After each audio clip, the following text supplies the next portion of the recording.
जू शिसान काफ़ी प्रसिद्ध थे, दूर दूर तक उनकी ख्याति थी। जियांगू की युवा पीढ़ी के बारे में थोड़ी बहुत भी जानकारी रखने वाला कोई भी व्यक्ति जानता था कि यह अनोखा लेकिन यादगार नाम सबसे पहले दिमाग में आता था। लियू परिवार के वृद्ध स्वामी भी प्रसिद्धि के शौकीन थे, ये बात वांगशियन काउंटी के लोगों को अच्छी तरह पता थी।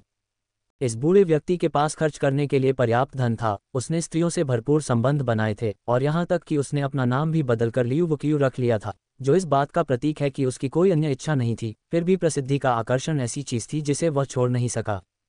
एक अच्छी प्रतिष्ठा का शौकीन व्यक्ति जियांगू की ऐसी आकर्षक छवि को देखकर ओइरान जू ताओ की तरह था, जो टावर पर टावरों में नंबर 1 कामुक आदमी को एक हस्तनिर्मित पत्र भेज रहा था। 7 दिनों के भीतर लियू परिवार के पुराने मालिक के घर के बगल में एक नया मचान बन गया, क्योंकि जू शिसान जियांगन रोड से थे। हालांकि यह जगह अपनी खुरदरी स्थापत्य शैली के साथ पहले ही उत्तर में प्रवेश कर चुकी थी, फिर भी मचान जियांगन रोड की नाजुक और सुंदर शैली की सहज नकल करता था। रातों रात छोटे से आंगन में खिले हुए फूलों की भरमार हो गई, जिससे वहां आकर्षण और सुंदरता फैल गई। जू शिसान वांग गनफेंग को उस ऊंचे घर में ले गया जहां युवक देखता ही रह गया, उसे एक तरफ के कमरे में ले गया और कपड़ों का एक सेट निकाला। उसने मुस्कुराते हुए कहा, मैंने अभी तक ये सेट नहीं पहना है, पहले इसे पहन लो, मैं बाहर तुम्हारा इंतजार करूंगा। अपने बदले हुए कपड़े यहीं छोड़ दो, जब हम बाद में निकलेंगे तो तुम उन्हें ले लेना। वांग गनफेंग को कपड़े मिले जो बेल्ट, लेग बाइंडिंग और रिस्ट गार्ड समेत पूरी तरह से दमदार पोशाक निकले, जिनमें से एक भी गायब नहीं था। उन्होंने कपड़े को टटोला, मुलायम मगर मजबूत, और उन्हें लगा कि इस पर एक भूसा भी पड़ने पर इसकी कुछ ताकत सोख ली जाएगी। इसके ऊपर एक ऐसा वस्त्र था जो सामने से बंद नहीं होता था, इसे पहनने से उनकी युद्ध वीरता में एक सभ्य विद्वत्ता का स्पर्श जुड़ जाता था। अंदर का ओजस्वी परिधान दूर आसमान की तरह हल्के हल्के नीले रंग का था, जबकि बाहरी वस्त्र स्याही जैसे नीले रंग का था। दोनों ही रंग वांग गनफेंग को पसंद थे। उसे आश्चर्य हुआ कि जू शिसान ने उसकी पसंद का अंदाजा कैसे लगाया होगा, लेकिन ये जानते हुए कि कई और लोग उसका इंतजार कर रहे हैं, उसने जल्दी से कपड़े बदल लिए। उसने नीले रंग के छोटे कोट को बड़े करीने से मोड़ा, उसे बाकी कपड़ों के साथ लपेटा और बाहर निकलने से पहले मेज पर रख दिया। लेकिन इससे पहले कि वह जा पाता, उसने एक बुजुर्ग की आह भरते हुए आवाज़ सुनी, मेरे परिवार के पुराने मालिक उस जमाने में ऐसे नहीं थे। मुझे आज भी याद है जब वे जवान थे तो जियांगू में उन्हें वांगशियान के बाग के रूप में जाना जाता था। अगर यह मिस्सू के लिए नहीं होता। जैसे ही वांग गनफेंग बाहर जाने के लिए दरवाज़ा खोल रहे थे, आवाज़ अचानक रुक गई और एक आह के साथ समाप्त हुई। बाहर जू शिसान एक भूरे कपड़े पहने बुजुर्ग व्यक्ति से बात कर रहे थे। आवाज़ सुनकर दोनों ने अपना सिर घुमाया और वांग गनफेंग को बाहर निकलते देखा। जू शिसान की आंखें चमक उठीं और उन्होंने मुस्कुराते हुए अपने पंखे को अपनी हथेली पर हल्के से थपथपाया। पत्थरों के ढेर से जैद दिखाई देता है, चीड़ की पंक्तियां हरे भरे पन्ने जैसी दिखती हैं, ड्रैगन जैसी भव्यता, फीनिक्स जैसी सुंदरता, प्रकृति की सबसे बेहतरीन गुणवत्ता। अनफेंग, अब तुम में युवा नायक का आकर्षण आ गया है। बुजुर्ग आदमी की आंखें भी हल्की सी चमक उठीं जब उसने ऊपर नीचे गौर से देखा। उसके मुंह पर एक मुस्कुराहट फैल गई जिससे उसके पीले दांत दिखाई देने लगे। उसने अंगूठा दिखाया और हंस दिया। इतना सुंदर युवा स्वामी, ये बूढ़ा आदमी 3 गुना भाग्यशाली है जो जू परिवार के युवा स्वामी और अब एक और युवा नायक को देख रहा है। नई पीढ़ी के आप सभी युवाओं को देखकर मेरी आंखें सचमुच चमक उठती हैं। वांग गनफेंग का चेहरा लाल हो गया, समझ नहीं आ रहा था कि क्या कहे।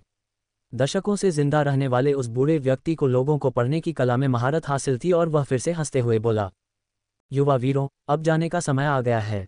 क्यों न मार्शल आर्ट के क्षेत्र में कदम रखा जाए।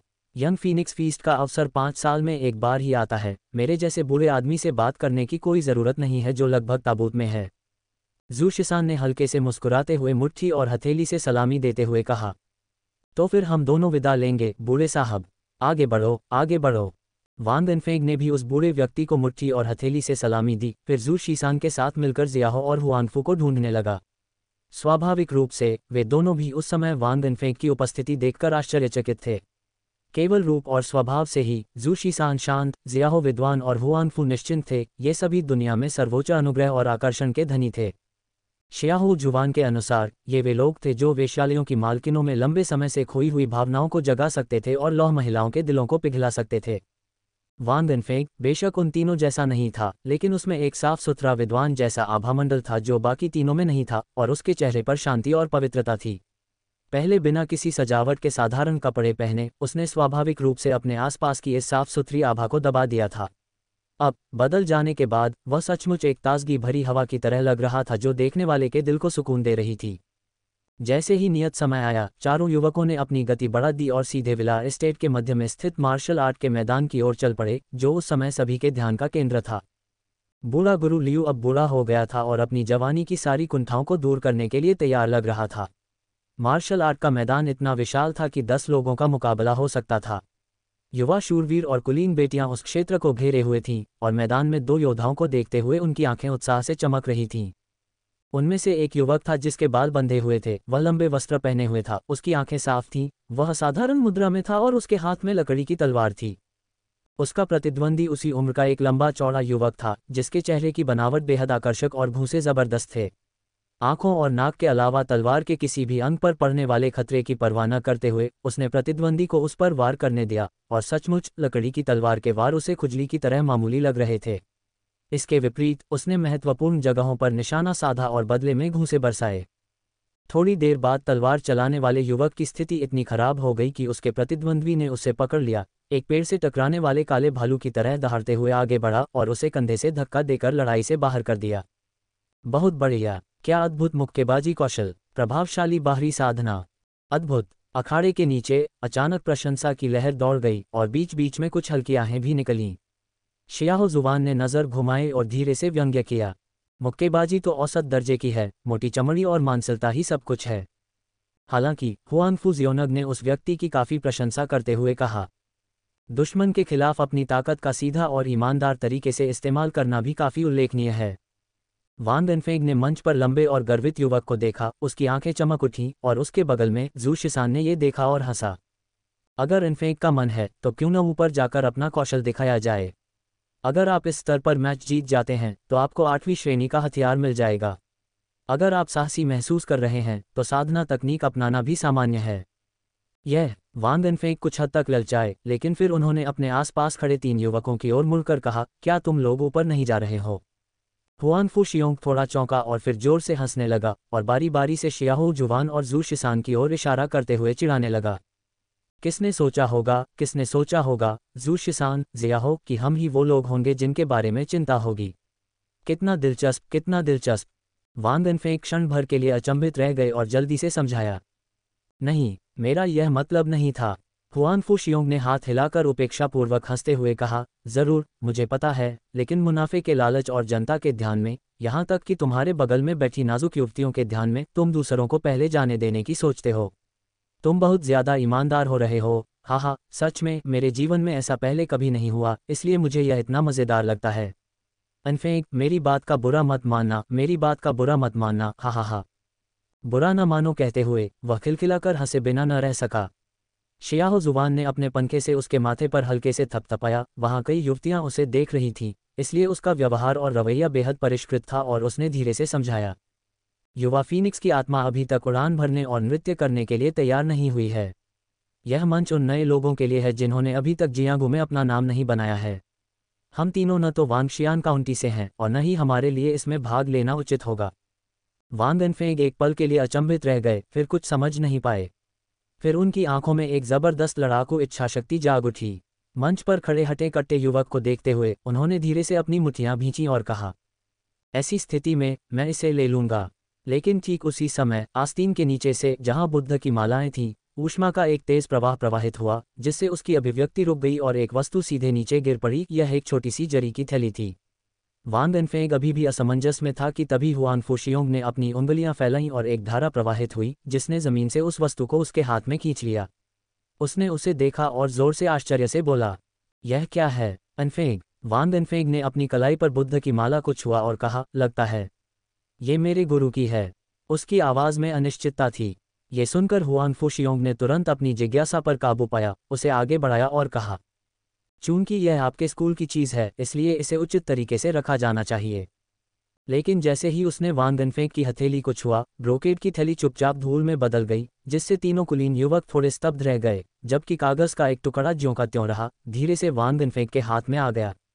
कागज़ में एक सुकून देने वाली खुशबू थी जो शांति का एहसास दिला रही थी, और शियाहो जुबान ने अपनी आंखों में एक हल्की सी चमक के साथ धीमी आवाज़ में स्याही के अक्षरों की पंक्ति पढ़ी। मंच पर चढ़ो और तब तक लगातार लड़ो जब तक कोई चुनौती देने की हिम्मत न करे, अन्यथा तुम्हारी डेंटियन आंतरिक शक्ति को सील कर दिया जाएगा और तुम नंगे हाथों से 8वीं रैंक की 100 लकड़ी की तलवारें तोड़ दोगे और 10,000 जिन का पानी ले जाओगे। इस पूरी दुनिया के नियम ऐसे थे कि आधे लोगों को स्वर्ण सिंहासन हॉल में सम्राट की बात सुननी थी, जबकि बाकी आधे लोगों को बातचीत के लिए तैयार रहना था, जिसे 3 स्थानों में विभाजित किया गया था। एक कुनलुन के ऊपर फूस की झोपड़ी थी, दूसरा स्वर्गीय ड्रैगन संस्थान था जो नदी को पार करने के लिए जंजीरों के साथ पहाड़ों की चोटियों के बीच खड़ा था, और अंतिम ताओवादी संप्रदाय था जिसे लगातार विभिन्न कुशल मार्शल कलाकारों द्वारा चुनौती दी जाती थी। फूस की झोपड़ी में एक अजीब आदमी रहता था जिसने दुनिया भर की यात्रा की थी और कभी हार नहीं मानी थी। वह एक उदास आत्मा से ग्रस्त था। हेवनली ड्रैगन इंस्टीट्यूट उन पागल लोगों के एक समूह का घर था जो शक्ति की सीमाओं का पीछा करते हुए यह विश्वास रखते थे कि स्वर्ग में हैंडल की कमी है, पृथ्वी में वलय की कमी है, तथा पीढ़ी दर पीढ़ी ऐसे लोगों का उदय होता रहा जिनकी मुट्ठियां ईश्वर से जुड़ सकती थीं। जहां तक ताओवादी संप्रदाय का प्रश्न है, जहां चमकते हुए मार्शल कलाकार पूर्व वर्षों में कभी बेतहाशा परेशानी की तलाश में रहते थे, वे अब धुएं और राख में विलीन हो गए हैं। फिर भी ताओवादी संप्रदाय वही रहा। ताओवादी संप्रदाय बादलों का समुद्र उमड़ता रहा और देवदार की सुइयां अधिक से अधिक सदाबहार रहीं। लाल लकड़ी के स्तंभों पर अभी अभी ताज़ा रंग चढ़ाया गया था। जब राजवंश की नई स्थापना हुई थी, माप के मानकीकरण के दौरान, स्वर्गीय ड्रैगन संस्थान के प्रमुख और ताओवादी संप्रदाय के संप्रदाय नेता को मुख्य अतिथि के रूप में बुलाया गया था। क्योंकि गुटों में काफ़ी मतभेद थे, मार्शल कलाकारों से जुड़े लोग लगातार विवाद करते थे, लगातार बहस करते थे। आपने रहस्यमय पारलौकिकता का उल्लेख किया, मैंने अमृत को गले लगाने की बात की। इससे क्रोधित होकर स्वर्गीय ड्रैगन संस्थान के प्रमुख, जो तब केवल 9 तक गिन सकते थे, ने अपनी मुट्ठियों से विभिन्न गुटों की पैतृक गोलियों को तोड़ दिया। 3 जार मजबूत शराब पी ली, छत पर बैठकर संस्थापक सम्राट को धूप जलाने में लगने वाले समय के लिए कोसते रहे और दूर जाने से पहले स्वर्गीय रहस्य शिखर पर 9 मुट्ठी के निशान छोड़ गए। तब से स्वर्ग के नीचे की सभी चीज़ें 9वें क्रम में विभाजित हो गईं। उनमें से निम्न तृतीय श्रेणी इतनी व्यापक रूप से फैली हुई थी कि जियांगू के आम लोगों की नज़र में 7वीं श्रेणी के हथियार शीर्ष स्तर के माने जाते थे। इस प्रकार इस निम्न तृतीय श्रेणी के भीतर ऊपरी, मध्यम और निम्न के और भी विभाजन थे, जिनमें 9वीं श्रेणी सबसे नीचे थी, जो कि केवल सांसारिक थी। 7वीं श्रेणी सबसे ऊपर थी, जिसे जियांगू के तेज हथियार कहलाने के योग्य माना जाता था। और यदि कोई इस बात के प्रति विशेष रूप से सचेत नहीं है कि 8वीं श्रेणी की लकड़ियों को संभालना कितना आरामदायक है, तो फायर पोकर को समतल करने के लिए एक मजबूत बढ़ई को ढूंढना भी 8वीं श्रेणी के हथियार के रूप में योग्य हो सकता है। जब शियाहू जुवान ने नम्रता और खुशी के मिले जुले स्वर में अपनी बात समाप्त की, तो वांग इनफैंग का रंग थोड़ा पीला पड़ गया तथा उसे अपनी उंगलियों में हल्की सी धड़कन महसूस हुई। आंतरिक शक्ति को सील करना और दोनों हाथों का उपयोग करके 108वीं रैंक के पेड़ों को तोड़ना। अगर कोई इस तरह से सोचे तो 10,000 कैटी पानी उठाना भी आसान नहीं होगा। हुआन फुशियोंग ने भी यही दुर्दशा साझा करते हुए वांग इनफेंग के कंधे पर थपथपाया और आह भरी, भाई, हमारे सामने एक भारी बोझ और एक लंबी राह है। हालांकि जियाहू जुवान ने अपना तय किया हुआ पंखा खोला, हल्के से हंसा और कहा, तुम पानी को बहने क्यों नहीं देते? इससे बाद में इस सजा का सामना करने के लिए कुछ ऊर्जा बच जाएगी। वांग इनफेंग की नज़रें थोड़ी झपक गईं। उन्होंने धीरे से एक धुंधली सांस छोड़ी, पीले कागज़ पर नज़र डाली और फिर अखाड़े की ओर देखा। गुरुदेव, क्या यही परीक्षा आपने अपने शिष्य के लिए रखी है? मैं ये करूँगा और तुम्हें दिखाऊंगा। हाथों को थोड़ा सा भींचकर वांग इनफेंग ने शियाहू जुवान और अन्य लोगों को मुट्ठी से सलामी दी, फिर भीड़ के बीच से होते हुए अखाड़े की ओर बढ़े, जहां लंबे और मजबूत युवक ने अभी अभी एक लंबे पतले मध्यम आयु वर्ग के व्यक्ति से मुट्ठी की एक जोड़ी प्राप्त की थी, जो सोने और जैद से बनी हुई लग रही थी, जिससे उसकी मुट्ठियां ढकी हुई थीं। उन्होंने उन्हें लहराया और एक मजबूत मुट्ठी शक्ति का प्रदर्शन किया, जिससे नीचे से प्रशंसा की एक लहर उठी। वरिष्ठ भाई ज़ेंग, आपके पास कितनी मजबूत बाह्य साधना है। एक सौम्य सी दिखने वाली युवती दोनों हाथ ऊपर उठाए और चमकती आंखों से ऊपर खड़े युवक को देख रही थी, जबकि एक 20-20 साल का आदमी हंसते हुए बोला, वुक्सियन का ज़ेंग परिवार बाह्य साधना कलाओं को आगे बढ़ाने के लिए जाना जाता है। हालांकि उनकी मूल बाह्य साधना अभी लगभग 30% ही पूरी हुई है और पुरानी चीड़ की छाल की तरह खुरदरी है, फिर भी उनके परिवार की गुप्त मुट्ठी तकनीक अभी सीखी जानी बाकी है। फिर भी आधार स्थापना मुट्ठी कौशल का ये सेट सादा, उदार और वास्तव में शक्तिशाली है, और अब 8वीं श्रेणी की मुट्ठी लपेटों के उस सेट के साथ, हाँ, वह सरल और भोला दिखता है, फिर भी उसका दिमाग तेज है। उसने अपनी लगातार जीत के साथ एक शार्प वेपन चुना है, जिसका नाम उसने फ्लाइंग फीनिक्स फिंगर बाइंड रखा है, जिसकी अनुमति है क्योंकि यह शार्प वेपन नहीं है। वह वास्तव में लगातार 3 मैच जीतने में सक्षम दिख रहा है। वांग इनफेंग उनके पास से गुजरा, उसकी अभिव्यक्ति धीरे धीरे युद्ध की उस तीव्र प्रत्याशा से उबर रही थी। उसका हृदय स्पष्ट था क्योंकि वह मंच पर प्रतिद्वंद्वी को देख रहा था। वह हार्ड कुंग-फू में माहिर है, साथ ही उसने प्राप्त 8वीं श्रेणी के हथियार में भी। मुझे बल का सामना बल से नहीं करना चाहिए। लेकिन पिछले मैच के तरीके से ऐसा लगता है कि वह चकमा देने और बदलाव करने में माहिर नहीं है। और वह मेरे बारे में बहुत कम जानता है, इसलिए भाईजू ने मुझे जो सिखाया, 9 महल कदम, जोरदार कदम तकनीक की शक्ति तकनीक के साथ संयुक्त, एक मार्शल कलाकार के रूप में जो गति और आंदोलन तकनीक से जीतता है, वह संभवतः मेरी मुट्ठी की शक्ति को कम आंकेगा। फिर मैं जोरदार कदम तकनीक से गति का उपयोग करके पूर्ण शक्ति के साथ हमला करने का मौका ढूंढूंगा और कमजोरी को उजागर करूंगा। हुआन फू शियोंग और अन्य लोगों से संपर्क करने के बाद वांग एनफेंग की आंखें अधिक शांत हो गईं। उन्हें एहसास हुआ कि उन्हें अभी भी कितनी ताकत हासिल करनी है। भले ही मैंने पिछले 100 दिनों में सामान्य लोगों की तुलना में 200 दिनों के बराबर साधना की हो, फिर भी इनमें से ऐसा कौन है जिसने बचपन से मार्शल आर्ट का प्रशिक्षण नहीं लिया हो। प्रत्येक कदम निश्चितता एवं दृढ़ता से उठाएं। अखाड़े में चढ़ते हुए वांग एनफेंग ने उस लंबे और हटे कट्टे युवक को मुट्ठी से सलाम किया और एक तरफ खड़े हो गए। मध्यस्थ की भूमिका निभा रहे अधेड़ व्यक्ति ने खांसते हुए कहा, युवा वीरों, इस मुकाबले में धारदार हथियार वर्जित हैं, लेकिन इसके अलावा कृपया अपना कौशल पूरी तरह से प्रदर्शित करें। मुकाबला तब समाप्त होता है जब कोई हार मान लेता है या अखाड़े से बाहर हो जाता है। यह एक तीखा मुकाबला है, संकेत देना बंद करो। तुम दोनों, कृपया। इसके साथ ही उसका शरीर मानो किसी भूत प्रतिबिंब की तरह टिमटिमा उठा और वह अखाड़े से नीचे गिर पड़ा। वांग एनफेंग अपनी आंखों में जरा भी घबराहट नहीं छिपा सका, लेकिन पहले से ही दूसरों के साथ हाथ मिलाकर और अपने मालिक के सामने खुद को साबित करने की चाहत के साथ उसने तुरंत एक आक्रामक हमला किया। उसका दाहिना पैर जोर से आगे की ओर बढ़ा। जैसे ही आंतरिक शक्ति उसके शरीर में प्रवाहित हुई, एक धीमी सी ध्वनि के साथ वांग एनफेंग का शरीर एक क्रोधित बाघ की तरह ऊपर उठा। उसकी मुट्ठियां आपस में टकराईं और उसके शरीर से हवा का एक झोंका निकला जो उसके प्रतिद्वंद्वी की ओर बढ़ रहा था। ज़ेंगबो ने गंभीर भाव धारण कर लिया और आक्रमण के बजाय बचाव की मुद्रा में आ गए, लेकिन जैसे ही वे संपर्क करने वाले थे, वांग एनफेंग ने कड़वाहट से अपने दांतों को काट लिया और बलपूर्वक अपने कदम बदल दिए। स्वर्ग का संबंध कियान से है, स्वर्ग की अग्नि महान है। 6 महल कियान। स्विश। ज़ेंगबो का दाहिना हाथ सिर्फ उसकी बहती आस्तीन को छू पाया और धुंधलेपन में वह आदमी अब नजर नहीं आया। नीचे ज़ू शिसान की आंखें हल्की चमक उठीं, हल्की सी सांस छोड़ते हुए, जबकि मंच पर वांग एनफेंग ज़ेंगबो के अंधे स्थान से उसकी पीठ पर आ चुका था। उसका शरीर आगे की ओर बढ़ रहा था। उसकी दाहिनी मुट्ठी ज़ेंगबो की गर्दन पर टूट पड़ी। ज़ेंगबो आगे बढ़ा और पलटकर एक घातक मुक्का मारने के लिए पलटा। हालांकि वांग एनफेंग तो बस जाल बिछा रहा था, बिना पूरी ताकत लगाए मारने का मौका ढूंढ रहा था। उसके कदम बदल गए और ज़ेंगबो का मुक्का एक बार फिर उसके वस्त्रों से टकरा गया। दोनों ने पहाड़ पर बहते पानी की तरह अपनी पोजीशन बदली, कभी सीधे तौर पर नहीं टकराए, लेकिन उनके मैच की बारीकियां पिछले पलों से कहीं ज्यादा थीं, जिससे दर्शकों में तालियों की गड़गड़ाहट गूंज उठी। फिर भी भीड़ में एक युवक हंसा और अपने दोस्त से बात करने के लिए अपना सिर घुमाया। उसे अपनी आंखों पर यकीन था कि यह मुकाबला पहले ही खत्म हो चुका है। इस तरह के नाजुक तरीके से हल्के फुल्के मूवमेंट तकनीकों का मुकाबला करने से स्पष्ट रूप से शरीर पर दबाव पड़ता है।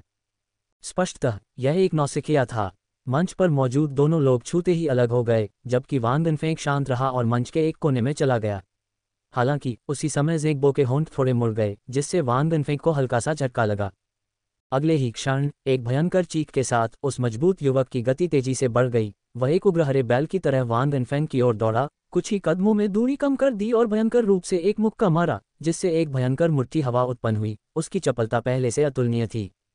वांग एनफेंग की पुतलियां अचानक सिकुड़ गईं। उसके साथ धोखा हुआ था।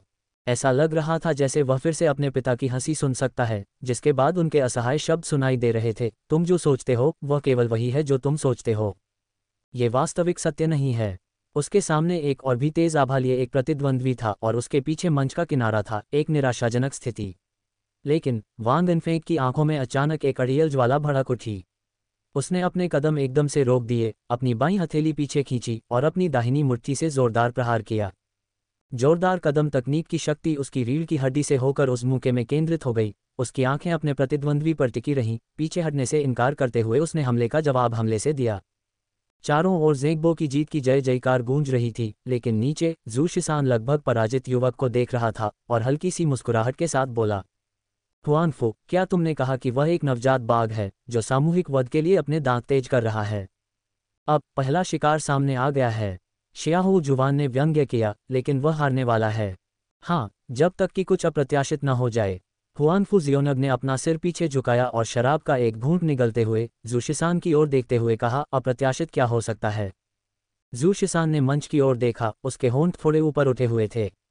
अनफेंग के घूंसे बहुत कठोर और भारी हैं। धमाका। मंच पर मुठ्ठियां जोर से टकराईं। ज़ेंगबो का दाहिना हाथ अभी भी एक चट्टानी पहाड़ की तरह उभरा हुआ था, लेकिन तीव्र दर्द के कारण उसके चेहरे पर मुस्कान धीरे धीरे फीकी पड़ गई। फ्लाइंग फीनिक्स फिंगर बाइंड 8वीं रैंक मुट्ठी लपेटें, न तो धातु और न ही लकड़ी, असाधारण जैद से बना है। अब यह हथियार फट गया। इसकी दुर्जय क्यूई शक्ति किसी क्रूर बाघ की तरह उसके पंजों को रोक रही थी, जिससे उसके हाथ में भयंकर दर्द हो रहा था और अनजाने में उसके माथे की नसें फट रही थीं। नीचे खड़े युवक ने सन्नाटा देखा, अपना सिर पीछे घुमाया, उसकी पुतलियां अचानक सिकुड़ गईं और उसका मुंह अनजाने में खुला रह गया। ये कैसे हो सकता है? उसने अपने मित्र से केवल 3 वाक्य ही बोले थे। कैसे कर सकता है? वांग इनफेंग के काले बाल हल्के से लटके हुए थे, जिससे उनका चेहरा छिप गया। उनकी कलाई जोर से कांप रही थी। 8वीं रैंक की मुट्ठी का सेट जोर से फट गया, मलबे में बिखर गया, जिससे ज़ेंगबो की दाहिनी मुट्ठी दिखाई देने लगी, जो पहले से ही चोटिल थी। नीचे जू शिसान जोर से हंसा। उसकी आंखों ने मानो एक बहुप्रतीक्षित सुंदर अस्तित्व को देखा, जो कुनलुन के कांच की दुनिया जैसा एक प्राचीन दृश्य था। यह इतना भारी है कि यह 8वें रैंक जिन यू के ग्रेड की भी उपेक्षा करता है। मंच के नीचे खड़ी लड़की चीखने से खुद को रोक नहीं पाए, और मानो कोई स्विच फ्लिप हो गया हो। वांग इनफेंग की पुतलियों में दिव्य प्रकाश की किरणें उमड़ आईं। वह चिल्लाया, अपनी दाहिनी हथेली को उल्टकर ज़ेंगबो की कलाई पकड़ ली और जोर से आगे बढ़ा, उसे जमीन पर पटक दिया। उसका बायां हाथ मानो म्यान से निकली तलवार हो, उसकी गर्दन पर मजबूती से टिका हुआ था। रेफरी की भूमिका निभा रहे अधेड़ उम्र के आदमी की आंखें चमक उठीं। उसने सिर हिलाया और कहा, विजेता वांग इनफेंग। ज़ेंगबो ने अपनी कलाई पकड़ते हुए एक दर्द भरी मुस्कान बिखेरी और लड़खड़ाते हुए मंच से उतर गया। लगातार 2 मुकाबले जीतना, लेकिन कुछ भी हासिल न करना वाकई शर्मनाक था। वांग इनफेंग की आंखें थोड़ी सिकुड़ गईं जब उसने नीचे अपनी उम्र के मार्शल आर्टिस्टों को देखा, कुछ घमंडी और कुछ शांत, सभी तेज धार वाले ब्लेड लिए हुए और उसे गौर से देख रहे थे। मालिक ने कहा था कि उन्हें उन सभी को दबाना होगा। ऐसा नहीं था कि कोई आगे बढ़ना नहीं चाहता था, लेकिन किसी ने ऐसा करने का साहस नहीं किया। उनके दिलों में आक्रोश था, लेकिन किसी ने भी अपनी तलवारें खींचने का साहस नहीं किया। इस प्रकार भीड़ की चौकस निगाहों के नीचे उस बेहोश चेहरे वाले युवक ने, जिसका व्यवहार हवा के झोंके के समान सौम्य था, अपने दोनों हाथ जोड़ लिए और नीचे खड़े लोगों को प्रणाम करते हुए कहा, शाओलिन के वांग इनफेंग आपसे मार्गदर्शन का अनुरोध करते हैं। कृपया मुझे पराजय प्रदान करें। ये कहते ही अखाड़े में सन्नाटा छा गया। एक युवक अविश्वास से घूर रहा था, मानो उसे अपने कानों पर भरोसा ही न हो। कुछ सांसें लेने के बाद उसने जोर से अपना जग नीचे पटक दिया, जोर से गालियां दी और अचानक मंच पर कूद पड़ा। वांग इनफेंग ने हल्के से उसके हाथ भींच लिए, लेकिन उस युवक ने कोई प्रतिक्रिया नहीं दी, बस वांग इनफेंग को देखा और उपहास किया। क्या आप सोचते हैं कि आप हमें अपने कदम के पत्थर के रूप में इस्तेमाल कर सकते हैं? आप बहुत घमंडी हैं। बेटे, मैं और बात नहीं कर सकता, ये लो। ये शब्द कहते हुए वह वांग इनफेंग की ओर दौड़ा। उसके घूंसे बहते बादलों और तेज धाराओं की तरह धुंधले और अप्रत्याशित थे। वांग इनफेंग ने तेजी से सांस ली, मुठ्ठियां कस लीं। चूंकि उसे लगातार लड़ना था, इसलिए सहनशक्ति वास्तव में एक मुद्दा था। तो उसने चुना शीघ्र पराजय। उसकी आंखें चमक उठीं। वह स्पष्ट रूप से चिल्लाया और उसका दाहिना मुख का सीधे सेंट्रल प्लेन पाम से उसकी गति ग्रैंड से वार कर गया। वांग इनफेंग के मुके का सीधा असर देखकर युवक बहुत सावधानी से एक तरफ हट गया, लेकिन उसी क्षण वांग इनफेंग का शरीर अचानक तेज हो गया और वह ज़ेंगबो की तरह ही तेजी से उस युवक की ओर दौड़ा। उसका बायां हाथ सीधा कमर तक पहुंच गया। उसकी दाहिनी कोहनी मुड़ी हुई थी, जैसे कोई जनरल अपना भाला उठा रहा हो। फिर अचानक उसने अपने शरीर को मोड़ा और अपनी कोहनी को घुमाया। उसकी कोहनी के किनारे से रोंगटे खड़े कर देने वाली आवाज निकली, जिससे दूरी टूट गई और वह युवक के गले पर अचानक रुक गई। अचानक रुककर हवा के एक झोंके ने युवक के काले बालों को ऊपर की ओर उड़ा दिया। भय से भरी उसकी बड़ी हुई पुतलियों में उसने अपने सामने युवक का शांत और उदासीन चेहरा देखा। उसकी आंखों में एक रणनीतिकार की तरह एक ठंडी उदासीनता थी। कोहनी का किनारा धीरे धीरे पीछे हट गया और युवक के पैर मुड़ गए, जिससे वह सीधे जमीन पर बैठ गया। वांग इनफेंग ने अपने हाथ जोड़े और धीरे से कहा, आगे आने के लिए धन्यवाद। फिर अपने वस्त्र को थोड़ा ठीक किया और थोड़ा आगे की ओर झुके। अभी भी केवल एक वाक्य के साथ, कृपया मुझे पराजय प्रदान करें। उनकी आवाज़ चारों ओर फैल गई और एक क्षण ऐसा आया जब अखाड़े में किसी ने भी जवाब देने की हिम्मत नहीं की। उसके बाद एक चिल्लाहट ने सन्नाटा तोड़ा। यह एक उकसावे की बात है। हालांकि मैं उसका मुकाबला नहीं कर सकता, फिर भी मैं इस लड़के के साथ मुकाबला करना चाहता हूं। वह हम सबको नहीं हरा सकता। गुस्से से भरे शोर के बीच एक युवक मंच पर कूद पड़ा। उसके हाथ में मुठ्ठियां नहीं थीं, बल्कि एक लकड़ी की लंबी तलवार थी, जिसकी धार थोड़ी सी उठी हुई थी और वह चिल्ला रहा था, वांगशियान काउंटी के झांग परिवार का एक शिष्य आपको एक पायदान नीचे ले जाने का लक्ष्य रखता है। शाओलिन के वांग गनफेंग, कृपया मुझे निर्देश दें। 13 सांसों के बाद झांग उपनाम वाला युवक लड़खड़ाते हुए जमीन पर गिर पड़ा, उसका चेहरा पूरी तरह से पीला पड़ गया था। वह शांत, गंभीर आवाज जो किसी बुरे सपने जैसी लग रही थी, उसके कानों में फिर से गूंज उठी। कृपया मुझे पराजय प्रदान करें। Dot dot dot dot dot dot dot dot dot. आज 15 अगस्त है और जैसे जैसे पतझड़ गहराता जा रहा है, ये समय युद्ध विवाद के लिए नहीं, बल्कि लाल मेपल के पेड़ों को धीरे धीरे गिरते और जिंदगियों को सुनहरे रंग में बदलते देखने का है। पहाड़ के नीचे वांगशियन काउंटी का काउंटी शहर है और प्रत्येक प्रमुख कुलीन कुल और संप्रदाय के उत्तराधिकारी इसी शहर में हैं।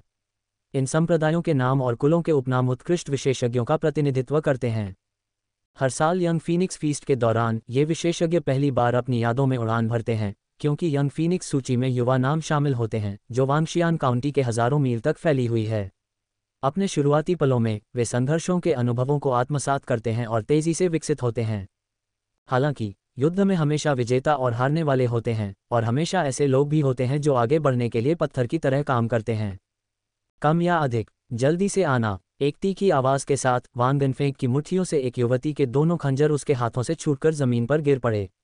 जैसे ही वह दांत पीसते हुए लड़ाई जारी रखने के लिए तैयार हुई, एक मुक्का उसके गले पर आकर रुक गया और उसके साथ ही वह तुलनीय रूप से साधारण लेकिन शांत आवाज भी प्रकट हुई। आपका सहयोग करने के लिए धन्यवाद। अनिच्छा से उसकी आंखें चौड़ी हो गईं और उससे भी आगे एक ऐसा डर उभर आया जिस पर वह खुद भी यकीन नहीं कर पा रही थी। ये कैसे संभव है? लगातार 8 लड़ाइयाँ, लगातार 8 जीतें। क्या वह थका हुआ महसूस नहीं करता? वांग गनफेंग ने हल्की सांस छोड़ी, अपने अंदर थकान का एहसास महसूस किया, फिर भी उनके हाव भाव अपरिवर्तित रहे। उन्होंने अपनी मुट्ठियां ऊपर उठाईं, गरिमा में मुद्रा बनाए रखी और नीचे खड़ी भीड़ की ओर थोड़ा झुके। चलो। जैसे ही उसने धनुष प्रहार समाप्त किया, सभी युवा नायक और कुलीन कुल के उत्तराधिकारी हल्के पीले पड़ गए, एक साथ पीछे हट गए और उसके सामने एक बड़ी जगह बना ली। फिर भी उनका ईमानदार चेहरा उनकी आंखों में किसी राक्षस जैसा भयावह दिखाई दे रहा था। वांग गनफेंग कुछ देर के लिए रुका और उसी क्षण दूर से अचानक एक लंबी हंसी की आवाज आई। बिजली की तरह तेज लकड़ी की एक तलवार मंच पर उतरी। उसके पीछे तेजी से एक सफेद कपड़े पहने व्यक्ति मंच पर आया और तलवार की मूठ पकड़े हुए था। हालांकि लकड़ी की तलवार से उसी क्षण एक लंबी, धीमी सी गुनगुनाहट निकली, जिसने वांग गनफेंग की आंखों में एक तेज चमक बिखेर दी। उसकी पुतलियां सिकुड़ गईं, वह तेजी से पीछे हटा और साथ ही उसका बायां हाथ सामने आ रहे प्रतिद्वंद्वी की कलाई पर क्षैतिज रूप से वार किया। प्रबल ची फूट पड़ी और नवागंतुक उसकी शक्ति को जानते हुए उसका सामना नहीं कर सका। इसके बजाय वह घूम गया और उसकी लंबी तलवार किसी विषैले सांप की तरह वांग गनफेंग की गर्दन पर जा लगी। लेकिन उस समय वांग गनफेंग का दाहिना हाथ पहले से ही उठा हुआ था। उसने अपने शरीर को मोड़ दिया और उसकी उंगलियों ने लकड़ी की तलवार की रीढ़ पर सटीक रूप से दबाव डाला, जिससे वार अवरुद्ध हो गया। इसके बाद जोरदार क्यूई फूट पड़ा। धमाका। हालांकि यह असाधारण रूप से शक्तिशाली नहीं था, फिर भी यह हवा में हलचल मचाने और जोरदार क्यूई की एक अशांत टक्कर पैदा करने के लिए पर्याप्त था। वांग गनफेंग पीछे हटते रहे, जबकि वह आकृति पहले ही मंच पर उतर चुकी थी। रेफरी की भूमिका निभा रहे अधेड़ उम्र के व्यक्ति ने भौहें चढ़ाईं और चिल्लाया, कौन है भाई? यहाँ कौन इतना दुस्साहस करने की हिम्मत करता है? उस आदमी ने कोई जवाब नहीं दिया, बस हंसा, अपनी लकड़ी की तलवार उठाई और उसे बेरहमी से घुमाया। मानो उसे पहले से पता था तलवार ठीक उस अधेड़ आदमी की दाहिनी मुट्ठी पर लगी। हैरान रेफरी पीछे की ओर लड़खड़ा गया, उसकी बांह की आस्तीन फटकर तितली की तरह नीचे फड़फड़ाने लगी और वह सदमे में चिल्लाया, कौन? बात बस इतनी है कि मैंने बहुत समय से ऐसा दिलचस्प युवा साथी नहीं देखा था। थोड़ा मजा करने का मन किया। हे आपको मेरी चिंता करने की जरूरत नहीं है। नवागंतुक ने अपना चोगा उतार दिया, जिससे पता चला कि वह एक लापरवाह मध्यम आयु वर्ग का व्यक्ति है। उसने रेफरी की ओर सहजता से हाथ हिलाया और वांग गनफेंग की ओर मुस्कुराया। इतनी कम उम्र में काफी बोल्ड, कैसा रहेगा? मैं भी यही हूँ, बताओ क्या मैं तुम्हारे साथ मैच खेल सकता हूँ? बेशक, मैं अपनी आंतरिक शक्ति को अस्थायी रूप से सील कर दूंगा और इसे 10 चालों तक सीमित कर दूंगा। ये कैसा लगता है? वांग गनफेंग ने हल्की सांस ली, उसका डर धीरे धीरे कम हो गया, शांति और उत्साह में बदल गया और उसने धीरे से अपने हाथ जोड़ लिए। शाओलिन, वांग गनफेंग। वह आदमी जोर से हंसा और बोला, हा, सचमुच साहसी, जूजियांग, वांगजियान काउंटी के ड्रैगन जनरल। तलवार पर ध्यान दो। एक उत्साहित और हार्दिक हंसी के साथ शू जियांग ने अपनी आंतरिक शक्ति को अवरुद्ध करने के लिए अपने शरीर पर कई एक्यूपंक्चर बिंदुओं को सील कर दिया। उसकी हथेली में लकड़ी की तलवार थोड़ी कांपी और उसकी तलवारबाजी की तकनीक तुरंत सामने आ गई। पहले की तुलना में एक शुद्ध आंतरिक शक्ति एक तेज और तीखी ठंडी चमक में बदल गई, जिसने वांग गनफेंग पर हमला किया। पलक झपकते ही वह उसके सामने प्रकट हो गया, जो प्रतिक्रिया देने में पूरी तरह असमर्थ था, जिससे उसके मुंह से विस्मय की ध्वनि फूट पड़ी। मध्यस्थ का चेहरा पीला पड़ गया। उसने अपनी युद्ध शक्ति एकत्रित की ताकि किसी भी अनहोनी की स्थिति में हस्तक्षेप कर सके। जैसे अभी, जैसे ही मध्यस्थ अपना दाहिना पैर आगे बढ़ाने वाला था, वान दिनफेंग, जो पहले थोड़ा उलझन में लग रहा था, अचानक पीछे हट गया। उसकी गति लकड़ी की तलवार से भी तेज थी, जिससे एक तलवार तेजी से पीछे हट गई और दूसरी मंच पर आगे की ओर दौड़ पड़ी। तलवार की धार हवा में लटकी हुई थी, न तो 1 इंच आगे बढ़ी और न ही जरा भी पीछे हटने की हिम्मत कर पाए। सफ़ेद चोगा और गहरा नीला वस्त्र ऐसे उलझे हुए थे मानो आकाश में बादल उमड़ रहे हों, जानलेवा नहीं बल्कि काव्यात्मक। मंच से गिरने से पहले वान दिनफेंग ने अपनी कमर से ताकत लगाई, शरीर घुमाया और लड़खड़ाती लकड़ी की तलवार पर अपनी मुट्ठी पटक दी, जिससे हल्की सी झंझनाहट हुई। युवक की काली पुतलियों में एक तेज चमक दिखाई दी। भिनभिनाहट, भिनभिनाहट, भिनभिनाहट। क्यूई शक्ति उसकी उंगलियों से होकर गुजरी, तलवार को जकड़ लिया और एक स्पष्ट बजने वाली ध्वनि निकली। आसपास के युवकों की आंखें आश्चर्य से चौड़ी हो गईं, लेकिन इससे पहले कि वे अपना आश्चर्य व्यक्त कर पाते, वान दिनफेंग ने अपने बाएं हाथ को हथेली में बदल लिया और तलवार पर जोर से थपकी दी, जिससे लकड़ी की तलवार की धार घूमने से ठीक पहले कई इंच हिल गई। साथ ही उसने अपना शरीर घुमाया और एक चक्करदार गति से अपनी दाहिनी कोहनी शूजियांग के पेट पर दे मारी। इस हरकत की तीव्रता और प्रचंडता उसकी पिछली हरकतों से अतुलनीय थी और उसकी गति बेहद तेज थी। शूजियांग का दिल तेजी से धड़क उठा जब वह आकृति अचानक उसके सामने प्रकट हुई। चौंककर उसके शरीर के अंदर की क्यूई शक्ति एक गरजते हुए अजगर में बदल गई जो तलवार में घुस गई। तलवार उसके घूमते हुए शरीर के साथ साथ खुद को बचाने के लिए रक्षात्मक रूप से चक्कर लगा रही थी। आखिरकार उसकी आंतरिक शक्ति वान दिनफेंग से कहीं ज्यादा शुद्ध थी और इस समय उसने अपनी इज्जत बचाने के लिए अपनी पूरी ताकत लगा दी। तलवार ने बाल बाल एक सटीक रक्षात्मक रेखा खींची, जैसे ही मुक्का नीचे गिरने ही वाला था और वह राहत महसूस किए बिना नहीं रह सका। लेकिन तभी अचानक एक पीला हाथ दिखाई दिया, जिसने उसकी दृष्टि के क्षेत्र में एक गहरी छाया डाल दी। तमाचा, तमाचा, तमाचा। कुछ हल्की आवाज़ों के बाद सुई चुभने जैसी तेज एक्यूपॉइंट दर्द की एक श्रृंखला। उसकी आंतरिक शक्ति बंध गई, शाही शारीरिक तकनीक बेअसर हो गई, उसका हाथ अनायास ही ढीला पड़ गया। अगले ही पल उसकी हथेली में रखी तलवार का स्वामी बदल चुका था। मन ही मन चिंतित, लेकिन शूजियांग ने अपना संयम नहीं खोया। अपनी मुद्रा स्थिर करते हुए उसने अपनी हथेलियां एक दूसरे पर रख लीं और अपने दुश्मन के खिलाफ युन्मो पाम तकनीक का प्रयोग करने के लिए तैयार हो गया। लेकिन तभी एक बड़े पैर ने उसके कंधे पर बेरहमी से प्रहार किया, जिसके जोर से वह लड़खड़ा गया और अपना संतुलन खो बैठा। इसके तुरंत बाद एक भयंकर तूफान की तरह लातों की एक बौछार ने उसके शरीर को घेर लिया, बिना किसी तकनीक या कौशल के, खुरदरी और क्रूर, फिर भी तेज और भयंकर, मानो केले के पत्तों पर बारिश की बौछार हो रही हो। सबकी चौकस निगाहों के नीचे शूजियांग का शरीर लगातार पीछे हटने को मजबूर हो रहा था और एक बेतहाशा तेज लात के साथ समाप्त हुआ। सांस लेते हुए जैसे ही वह ऊपर देख रहा था, एक साया उसे घेर लिया। गहरे नीले रंग के जोशीले परिधान में युवक ने हवा में कई मीटर ऊपर छलांग लगाने का मौका पाया। उसने बाएं हाथ से मुट्ठी बांधी और दाएं हाथ से लकड़ी की तलवार उल्टी पकड़ी हुई थी। अपनी छलांग के चरम पर युवक का शरीर थोड़ा रुका और फिर नीचे की ओर वार करने के लिए घूम गया। धमाका, हवा का एक झोंका आया, धूल का एक बादल उठा। एक काला अजगर गर्व से दहाड़ता हुआ आसमान में उड़ गया और प्रतिक्रिया में आसपास के पहाड़ हिल गए। वान दिनफेंग जमीन पर लड़खड़ा गया, उसके हाथ में पकड़ी लकड़ी की तलवार भारी सच्ची क्यूई के प्रभाव में धूल में मिल गई। शरीर में दर्द सहते हुए फिर भी चेहरे पर शांति और स्थिरता लिए उसने अपने आप को खोला और दुर्जय शूजियांग की ओर थोड़ा झुका, मानो कोई दिव्य सेनापति उतर आया हो। मैं मानता हूँ। फिर उन्होंने अपना रुख थोड़ा बदला और कई युवा नायकों की ओर देखा। वान दिनफेंग ने अपने हाथ जोड़े और नीचे दर्शकों को फिर से झुककर प्रणाम किया। शाओलिन का वान दिनफेंग, कृपया मुझे पराजय प्रदान करें। लॉन्गजियांग घुड़सवार सेना महान किन राजवंश के विभिन्न काउंटी शहरों की रक्षा के लिए नियुक्त एक सेना है। हालांकि यह जुवानवू सेना जितनी प्रतिष्ठित नहीं है, फिर भी इसे हल्के में नहीं लिया जाना चाहिए। उन दिनों में लॉन्गजियांग नाम स्वयं पूर्व लॉन्गजियांग महान जनरल को संदर्भित करता था, जिसे 30 साल पहले शिव परिवार द्वारा उसकी अद्वितीय उपलब्धियों के लिए सराहा गया था। उसने 2 राष्ट्रों को गिरा दिया, 122 काउंटियों पर कब्जा कर लिया, 2 राजाओं को ताज पहनाया, 3 चांसलर नियुक्त किए और 6 जनरलों को पदोन्नत किया, एक उपलब्धि जिसे उसने सर्वोच्च पूर्व सम्राट के हाथों से बलपूर्वक छीन लिया था। शूजियांग वांगशियान काउंटी में लोंगजियांग जनरल के पद पर थे।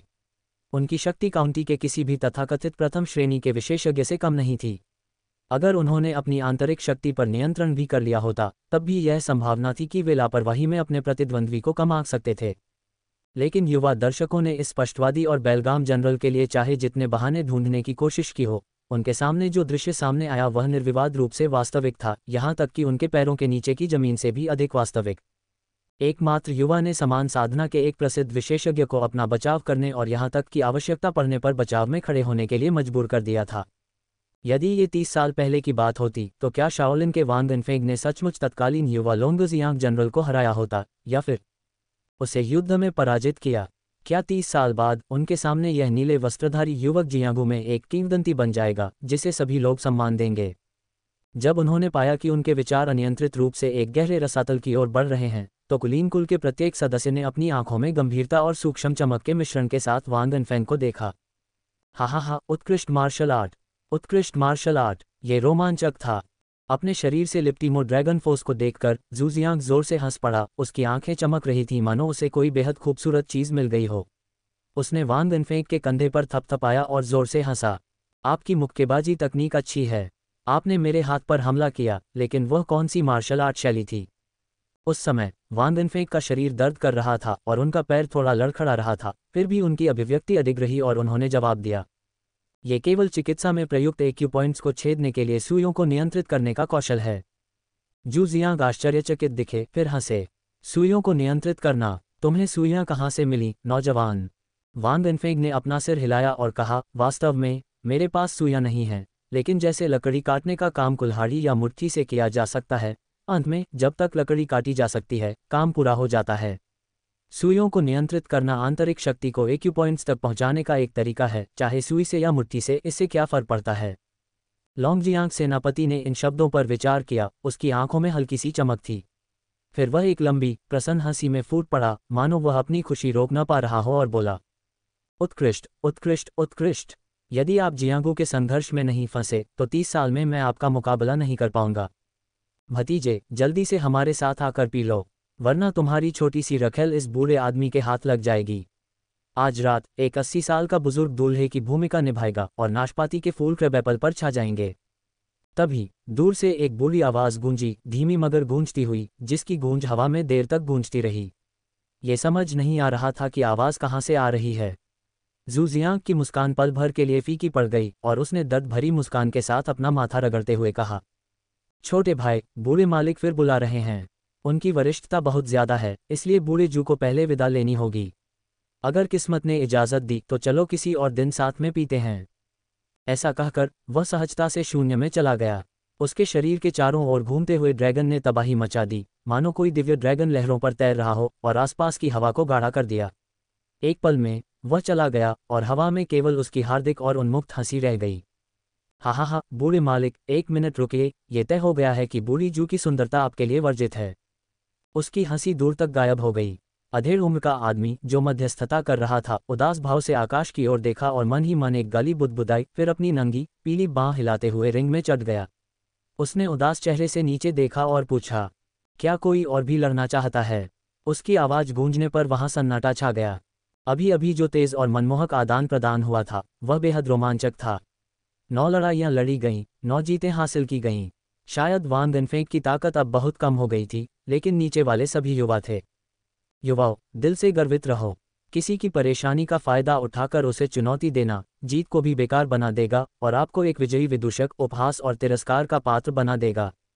हालात देखकर वांग इनफेंग को आखिरकार थोड़ी राहत महसूस हुई। दरअसल उसका शरीर पूरी तरह थक चुका था और वह शायद ज्यादा से ज्यादा कुछ और लड़ाकों को ही हरा सकता था। निश्चिंत मन से उसने जू शीसान और बाकियों की तरफ देखा तो उसे तेज तर्रार जियाहो जुबान और नशे में धुत हुआनफू शियोंग दिखाई दिए, लेकिन वह जाना पहचाना चेहरा नहीं दिखा जिसकी उसे उम्मीद थी, जिससे वह थोड़ा चौंक गया। इनफेंग, देखना बंद करो, वह बच्चा चला गया है। हुआनफू शियोंग ने उसकी निगाहें देखी, खुशी से मुंह बनाते हुए शराब का घूंट भरा और चिल्लाया, ये बच्चा अपने ही लोगों द्वारा पकड़ा गया और उसे पता भी नहीं। उसे बस ये कहकर ले जाया गया कि उसे 3 साल के लिए एकांत कारावास में रखा जाएगा जब तक वह 17 साल का नहीं हो जाता, फिर उसे बाहर फेंक दिया जाएगा। हा, कितना संतोषजनक, कितना संतोषजनक। वांग इनफेंग अचंभित रह गया। हालांकि वह अभी भी प्लेटफॉर्म पर था, फिर भी चिल्लाया, क्या? मुझे किसी ने बताया क्यों नहीं? शियाहो जुवान ने धीरे से अपना पंखा हिलाया। उसके चेहरे पर भी थोड़ी खुशी झलक रही थी जब उसने कहा, उसे डर था कि इससे तुम्हारी लड़ाई प्रभावित होगी, क्योंकि सजा कोई हल्की नहीं है।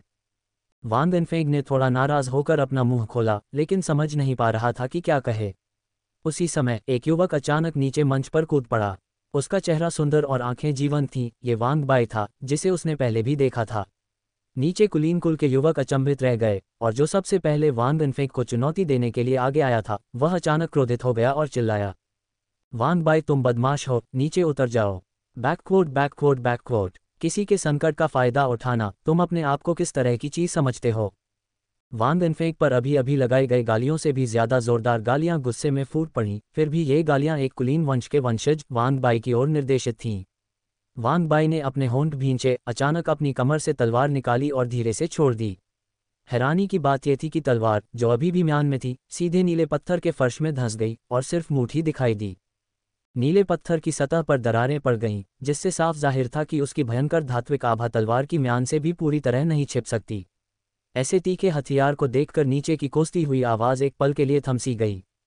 वांग बाई का मुंह कोनों से थोड़ा सा मुड़ गया जब उसने वांग इनफेंग को देखा और अपनी मुट्ठी बांधते हुए कहा, मैं अच्छी तरह जानता हूं कि मैं तुम्हारा मुकाबला नहीं कर सकता, लेकिन मेरे परिवार का किंगडोंग बहुत सम्मानित है और मैं भाई वांग के साथ एक या दो चालें चल सकता हूं। अगर मैं हार गया तो ये रोमिंग ड्रैगन और गेज मून तलवार भाई वांग को सौंप दी जाएगी, और यदि मैं एक चाल या आधी चाल जीत जाऊं तो इसे मित्र बनाना ही कहेंगे। वांग इनफेंग की आंखें थोड़ी बंद थीं जब उन्होंने कहा, अभी अभी आपने सुना ठीक। वांग बाई की आंखें खुशी से चमक उठीं जब उसने सोचा, भले ही मैं तुम्हें हरा न सकूं, पर मैं दांव तो बढ़ा ही सकता हूं। उसने अनभिज्ञता का नाटक करते हुए थोड़ा सा मुंह ऊपर उठाया। भाई वांग ने क्या कहा? मेरा मित्र जाना चाहता है और मैं उसके साथ जाना चाहता हूं। वांग बाई मुस्कुराया, अपनी बाहें फैला दी और वांग इनफेंग के बारे में अपनी पिछली टिप्पणियों के आधार पर उसे एक सज्जन व्यक्ति समझा। एक सज्जन व्यक्ति को सम्मानजनक तरीकों से धोखा दिया जा सकता है, इसलिए उसका व्यवहार और यहाँ तक कि भाव भी काफी विनम्र थे। उसने मुस्कुराते हुए कहा, यही कारण है कि मैं भाई वांग के साथ दोस्ती करने के लिए यहाँ हूँ, ये सब एक ही है। मैं आपका मार्गदर्शन चाहता हूँ। वांग इनफेंग ने उसकी ओर देखा, उसके चेहरे का भाव पहले जैसा शांत हो गया, लेकिन उसके होंठ हल्के से सिकुड़ गए और उसने धीरे से कहा, तुम क्या सोचते हो कि तुम मेरे दोस्त बनने के लायक हो? वाह! उसने अपना चोगा लहराया। शांत और संयमित युवक, जीत या हार से कोई लगाव न दिखाते हुए, कठोर चेहरे वाले वांग बाई के पास से गुजरते हुए अखाड़े से नीचे उतर गया। शियाहो जुवान के चेहरे के भाव थोड़े बदल गए और उसने उससे कहा, इस तरह आप सजा भुगतना चाहते हैं। इसके अलावा जू शिसान को आपकी दूसरी लड़ाई के दौरान ले जाया गया था। उस बूढ़े आदमी का क्विंगबोंग बहुत मजबूत है, आप अब उसे पकड़ नहीं सकते। वह कितना तेज है यह उसका मामला है, लेकिन उसका पीछा करना है या नहीं, यह मेरा मामला है। वांग इनफेंग ने एक गहरी सांस ली और अपनी मुट्ठी भींचते हुए पूछा, क्या मैं पूछ सकता हूं कि वे किस दिशा में गए थे?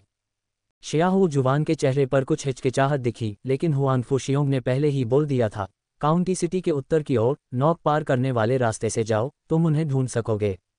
भाई हुआनफू को धन्यवाद। वांग इनफेंग ने धन्यवाद में सिर झुकाया, फिर निर्णायक रूप से आगे बढ़े। भीड़ उनके अधिकार से भयभीत थी और उनके लिए रास्ता बना रही थी। शियाहो जुवान ने जटिल भाव से कहा, तुमने उसे यह क्यों बताया? क्योंकि मैं उसकी प्रशंसा करता हूं, इसलिए वह मित्रता के लायक है। लेकिन उस बूढ़े आदमी के साथ वह शायद हमसे आगे न बढ़ पाए, और अगर वह हमसे आगे बढ़ भी गया तो मुझे डर है कि कुछ भी अच्छा नहीं होगा। हुआन फुशियोंग के हाव भाव थोड़े बदले, फिर उसने बेपरवाही से कंधे उचकाए और कहा, खैर, अब हमें इस बारे में चिंता करने की जरूरत नहीं है। अपनी बात खत्म करते हुए उसने लापरवाही से अपना दाहिना हाथ हिलाया, जिससे खाली शराब का जग हवा में उड़ गया और वांग बाई का हाथ छूट गया, जिससे वह अपनी तलवार निकालने के लिए आगे बढ़ रहा था। फिर एक छलांग के साथ उसने हवा में कई कदम उठाए और अखाड़े के मंच पर उतरा। उसका बूट तलवार की मूठ पर मजबूती से दबा हुआ था। वांग बाई के चेहरे पर थोड़ा सा भाव बदल गया और उन्होंने कहा, आप क्या कर रहे हैं? मैं अब प्रतिस्पर्धा नहीं कर रहा हूं। हुआन फुशियोंग हंसा और बोला, कौन कहता है कि तुम प्रतिस्पर्धा नहीं कर रहे हो? तुमने अभी कहा था कि तुम वांग इनफेंग से दोस्ती करना चाहते हो। वह मेरा दोस्त है और मेरा हमेशा से मानना रहा है कि मेरे दोस्त का दोस्त मेरा भी दोस्त होता है। तुम मेरा दोस्त बनने की ख्वाहिश रखते हो, क्या तुम मेरा और मेरे दोस्त दोनों का अपमान नहीं कर रहे हो? अगर मैं अपने दोस्त और अपने दोस्त के दोस्त के लिए खड़ा नहीं हुआ तो मुझे अंदर से सचमुच अच्छा नहीं लगेगा। वांग बाई उनके शब्दों की बौछार से कुछ हद तक चक्कर खा गए और बोले, ये तो सरासर कुतर्क है। हुआन फुशियों की अभिव्यक्ति थोड़ी कठोर हो गई और उसने थोड़े पराजित भाव से आह भरी, मैं वास्तव में बहस के लिए उपयुक्त नहीं हूँ। वांग बाई को अपने अंदर थोड़ी राहत महसूस हुई, लेकिन फिर उसने देखा कि उसके सामने खड़ा युवक अपनी मुट्ठियां उठाकर आह भर रहा है। इसीलिए मैंने हमेशा सोचा है कि बातों से निपटने की बजाय मुक्कों से चीज़ों को सुलझाना बेहतर है। अचानक ही हवा में अजगर और बाघ की दहाड़ें गूंजने लगीं। वान वेनफेंग के पैर मानो हवा में लहरा रहे थे और वह पहाड़ की चोटी से लगभग तेजी से नीचे उतर रहे थे। उनके कदम शाओलिन की जोरदार कदम तकनीक की सीमाओं को पार कर रहे थे। यहाँ तक कि हाल ही में हुए युद्ध में सीखी गई 9 महल सीढ़ियाँ भी एक साथ समाहित थीं, जिससे उनकी चाल और भी उत्कृष्ट हो गई थी। एक पल में उनका आकार लगभग धुएं में बदल गया और एक पल में गायब हो गया। उस क्षण लगातार 9 जीतों के लिए उसे जो पुरस्कार मिल सकते थे, वह अत्यंत तीक्ष्ण रोमिंग ड्रैगन और गेज मून तलवार, और यहाँ तक कि उसके स्वामी की ओर से दंड की धमकियाँ, ये सब उसके दिमाग से गायब हो गए। वह आज चले जाएंगे। अगर उसने पहले जू शीसान को जियांगू में मिले एक युवा साथी के रूप में देखा था, तो अब जू शीसान उसके दिल में उसका दोस्त बन गया था, और कोई साधारण दोस्त नहीं, उसके जीवन का पहला सच्चा दोस्त। ऐसे दोस्त को वह कैसे विदा न कर सकता था। हालांकि वह उसे पुराने जमाने के महान विद्वानों की तरह तार बजाकर विदा नहीं कर सकता था, फिर भी उसे व्यक्तिगत रूप से विदा करना था ताकि उसकी मुलाकात व्यर्थ न जाए। आखिरकार आज एक बार अलग होने के बाद उन्हें दोबारा मिलने में कम से कम 3 साल लगेंगे, या संभवतः फिर कभी नहीं। उन्हें स्वर्ग और पृथ्वी की विशाल दूरी से अलग कर दिया जाना चाहिए। ये सोचकर वान वेनफेंग ने दांत पीस लिए और निश्चय किया कि जब वे मिलेंगे तो अपने आक्रोश के संकेत के रूप में उसे जोर से मुक्का जरूर मारेगा।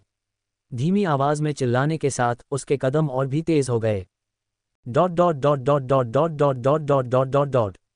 ये कैसा था? शाओलिन में युआनसी और अधेड़ उम्र का आदमी एक दूसरे के सामने बैठे थे, अपने अपने प्यालों में चाय डाल रहे थे और मंद मंद मुस्कुराते हुए पूछ रहे थे। आदमी ने हल्की भौहें चढ़ाकर जवाब दिया, उद्धरण चिन्ह डॉट डॉट डॉट। इतना तो, हालांकि उन्होंने मंच पर कई गलतियां की, फिर भी उन्हें उग्र और तीक्ष्ण कहा जा सकता है। मित्र के लिए आसानी से प्राप्त होने वाले खजानों को त्यागना और सजा स्वीकार करना संतोषजनक माना जाता है। बोलते हुए उसने चाय का प्याला एक ही घूंट में खाली कर दिया, फिर भी उसके मुंह के कोने पर एक ठंडी मुस्कान तैर गई जब उसने कहा, हालांकि यह मत समझिए कि इससे सजा से बचा जा सकता है। स्वामी की आज्ञा की अवहेलना करने पर अतिरिक्त दंड का प्रावधान है, तथा दंड और भी अधिक कठोर होगा। युआनसी के होंठ थोड़े से मुड़ गए। बिना किसी हिचकिचाहट के उसने अपने ही शिष्य को बस के नीचे फेंक दिया, हंसते हुए। वास्तव में ऐसा ही होना चाहिए। Dot dot dot dot dot dot dot dot dot dot dot dot dot dot dot dot dot dot. Wangxian county हजारों मील दूर था। उच्च स्तरीय किंगोंग का उपयोग करके कोई भी उस दूरी को धूपबत्ती जलाने में लगने वाले समय में तय कर सकता था। हालांकि वान वेनफेंग के पास केवल अपने 2 पैर और जोरदार कदम तकनीक थी, जो शाओलिन अनुयायियों द्वारा पहाड़ पर पानी चढ़ाने और उतारने के लिए इस्तेमाल की जाने वाली बुनियादी कदम पद्धति मात्र थी। वह दोपहर के समय रवाना हुआ और जब तक उसने नौक को पार करते देखा, तब तक सूरज डूब चुका था और धुंधलका छा गया था। आंतरिक शक्ति लगातार उसकी मेरिडियन से निचोड़ी जा रही थी, और उसने कभी नहीं सोचा था कि उसके अंदर इतनी क्षमता है कि उसका दोहन किया जा सकता है। उसने एक हल्की सांस छोड़ी। अचानक उसके दिल में बेचैनी सी हुई। उसे समझ नहीं आ रहा था कि जू शीसान अभी भी वहां है या नहीं, लेकिन इतनी लंबी दूरी तय कर चुका था तो झिझकने का क्या फायदा। बस एक पल रुककर वह नावघाट की ओर दौड़ा और एक बूढ़े नाविक को रोककर पूछा, तुम क्या ढूंढ रहे हो? नाव, जवान लड़के, क्या तुम भूल गए हो कि आज 8वें महीने की 15वीं तारीख है? बूढ़े नाविक ने वान वेनफेंग को ऐसे देखा जैसे वह कोई मूर्ख हो, और मुस्कुराते हुए बोला, चाहे नाविक हो या व्यापारी, आज कौन अच्छा खाना नहीं खाना चाहेगा, चांद नहीं देखना चाहेगा और थोड़ी शराब नहीं पीना चाहेगा? ये बूढ़ा भी मेरी पत्नी से मिलने घर जा रहा है। तुम्हें नाव चाहिए? कल जल्दी आ जाना, मैं जा रहा हूँ। जाहिर तौर पर जाने की जल्दी में उसने गलती से कांटे में फंसी एक मछली को उठाते हुए वान वेनफेंग को धक्का देकर भागते हुए कहा। युवक ने जवाब देने के लिए मुंह तो खोला, लेकिन आखिरकार वह सिर्फ एक बेबस आह ही भर सका। नौक घाट पर खड़े होकर जब आसमान गहरा पीला हो रहा था और पानी सुनहरी रोशनी से झिलमिला रहा था, ये दृश्य दूसरों के लिए मानो पतझड़ की एक मनमोहक शाम जैसा लग रहा था, लेकिन वान वेनफेंग के लिए ये दृश्य उस वीरान, उदास पतझड़ की शाम को और भी गहरा कर रहा था।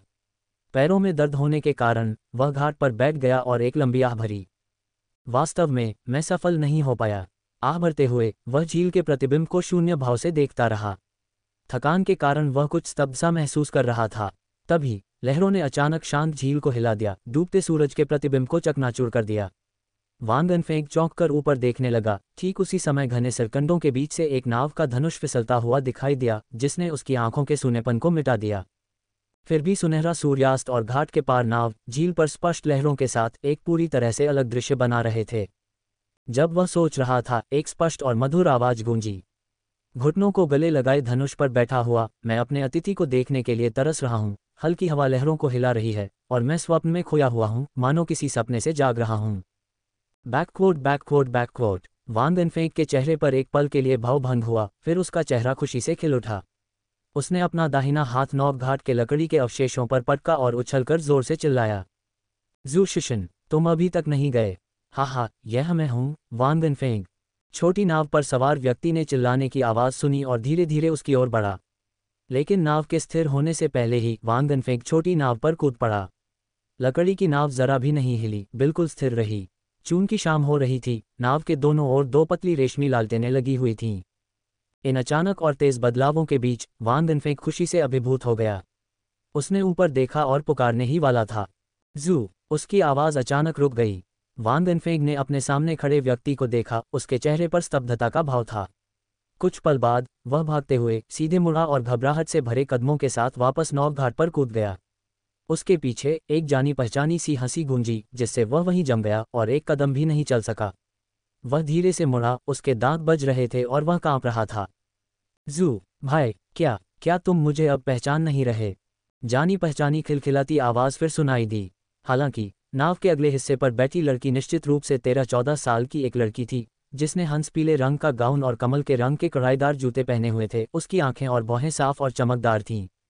वान वेनफेंग का दिल बुरी तरह कांप उठा, उसे लगा कि वह बुरी तरह डर गया है। बोलते समय उसकी आवाज़ लड़खड़ा रही थी, क्या तुम सचमुच ज़ू शिसान हो? क्या यह नकली हो सकता है? लड़की खिलखिलाकर हंसी, फिर घुटनों को थपथपाते हुए खड़ी हो गई। रेशमी लालटेनों की धुंधली रोशनी में उसने अपना हाथ ऊपर उठाया और शाओलिन मूर्ति की शुरुआती मुद्रा में खड़ी हो गई। वान वेनफेंग के हाथों में यह मूर्ति शैली एक अडिग चट्टान की तरह ठोस और दृढ़ थी। अब यह हल्की और सुंदर लग रही थी। जब वह मुस्कुराती थी तो उसके बाएं गाल पर एक हल्का सा गड्ढा बन जाता था और वान वेनफेंग का दिल फिर से जोर से धड़क उठता था। अब वह हकलाकर एक शब्द भी बोलने में असमर्थ था। मुद्रा छोड़ने के बाद लड़की ने अपने लंबे बालों को कनपटियों पर सीधा किया और मुस्कुराते हुए कहा, लेकिन मुझे सचमुच उम्मीद नहीं थी कि तुम मुझे ढूंढने आओगे, ये देखते हुए कि आज की लड़ाई तुम्हारे लिए कितनी महत्वपूर्ण थी। उस समय वान वेनफेंग अपने ही चांद गोंद को लगभग पूरी ताकत से दबा रहे थे और वे बड़ी मुश्किल से ये शब्द निकाल पाए, लेकिन आप अभी भी यहाँ इंतज़ार कर रहे हैं। हाँ, मुझे लगा कि तुम आओगे। लड़की खुलकर मुस्कुराए। इसी बीच बगल से खांसी की आवाज़ आई। वह थोड़ी चौंकी, फिर बेबसी से बोली, लेकिन समय तो वाकई थोड़ा देर हो गया है। मुझे अब जाना होगा। मुझे बुरा लग रहा है कि तुम इतनी दूर आ गए और हम ठीक से बात भी नहीं कर पा रहे। वान वेनफेंग ने जल्दी से अपना सिर हिलाया और कहा, सब ठीक है। जब तक मैं कर सकता हूँ, थोड़ी देर के लिए तुम्हारे साथ रह सकता हूँ, मेरे लिए यही काफ़ी है। बस अफसोस है कि मैं इतनी जल्दी में हूँ, मेरे पास देने के लिए कुछ भी अच्छा नहीं है। लड़की फिर हंसी, ये बिल्कुल सच है। हम जियानगू की बेटियों और बेटों को विद्वानों की तरह लंबे मंडप में आंसू बहाते हुए अलग होने की ज़रूरत नहीं है। तुम्हें बस अपनी मार्शल आर्ट का लगन से अभ्यास करने की ज़रूरत है। महान किन का विशाल जियानगू तुम्हारा इंतज़ार कर रहा होगा। अगर तुम कड़ी मेहनत करो और एक दिन अपनी पूरी ताकत से मुझसे लड़ सको तो यही अपने आप में सबसे बड़ा तोहफा होगा। वान वेनफेंग एक पल के लिए अचंभित रह गया और धीरे धीरे मंद होते धुंधलके में वह अभी भी लड़की की गहरी प्रतीक्षा को महसूस कर सकता था। ये किसी सुंदर जैद के उत्तम टुकड़े, एक उत्कृष्ट प्रतिद्वंदी, तीव्र और शुद्ध, किसी भी अशुद्धता से रहित के लिए रखी जाने वाली प्रतीक्षा जैसी थी। फिर उसने धीरे से अपनी मुट्ठी बांधी और कहा, मैं तुम्हें निराश नहीं करूंगा। लड़की ने मीठी मुस्कान दी, जिससे उसके गाल पर हल्का सा गड्ढा दिखाई दिया। वान वेनफेंग का दिल फिर जोर से धड़का, लेकिन तभी उसने लड़की को कहते सुना, तो मुझे सचमुच जाना होगा। मैं तुम्हें अपनी छोटी टट्टू छोड़ जाऊंगी। इसका अच्छे से ख्याल रखना, ठीक है? वान वेनफेंग क्षण भर के लिए स्तब्ध रह गए। उन्हें समझ नहीं आ रहा था कि इतनी छोटी नाव वांगशियान काउंटी से कैसे निकल जाएगी। अचानक नाव पर सवार नाविक ने डंडा घुमाया और नाव पानी पर आसानी से तैरने लगी। जैसे जैसे लहरें कम हुईं, शाम का दृश्य किसी शांत झील की तरह शांत हो गया और नाव उन्हें क्षितिज की ओर ले जा रही थी।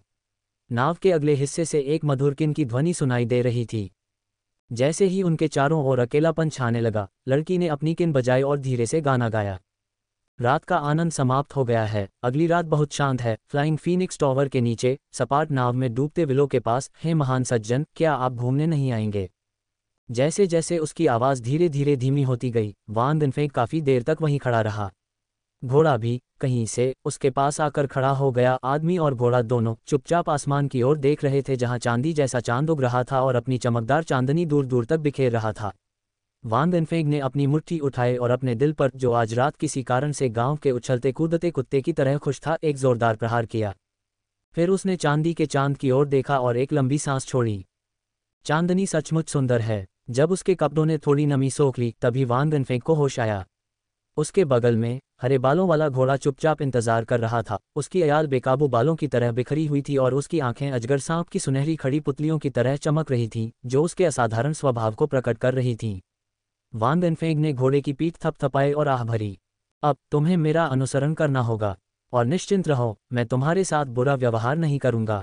घोड़े ने धीरे से अपना शरीर हिलाया और जैसे ही वान वेनफेंग ने उसकी अयाल को सहलाया, उसकी हथेली काठी के किनारे फिसल गई और एक कठोर वस्तु से टकरा गई। थोड़ा चौंक कर उसने पीछे हाथ बढ़ाया और एक खंजर निकाला। खंजर एक मजबूत चमड़े की म्यान में था, जिसकी धार पाले जैसी ठंडी, पतली मगर मजबूत थी।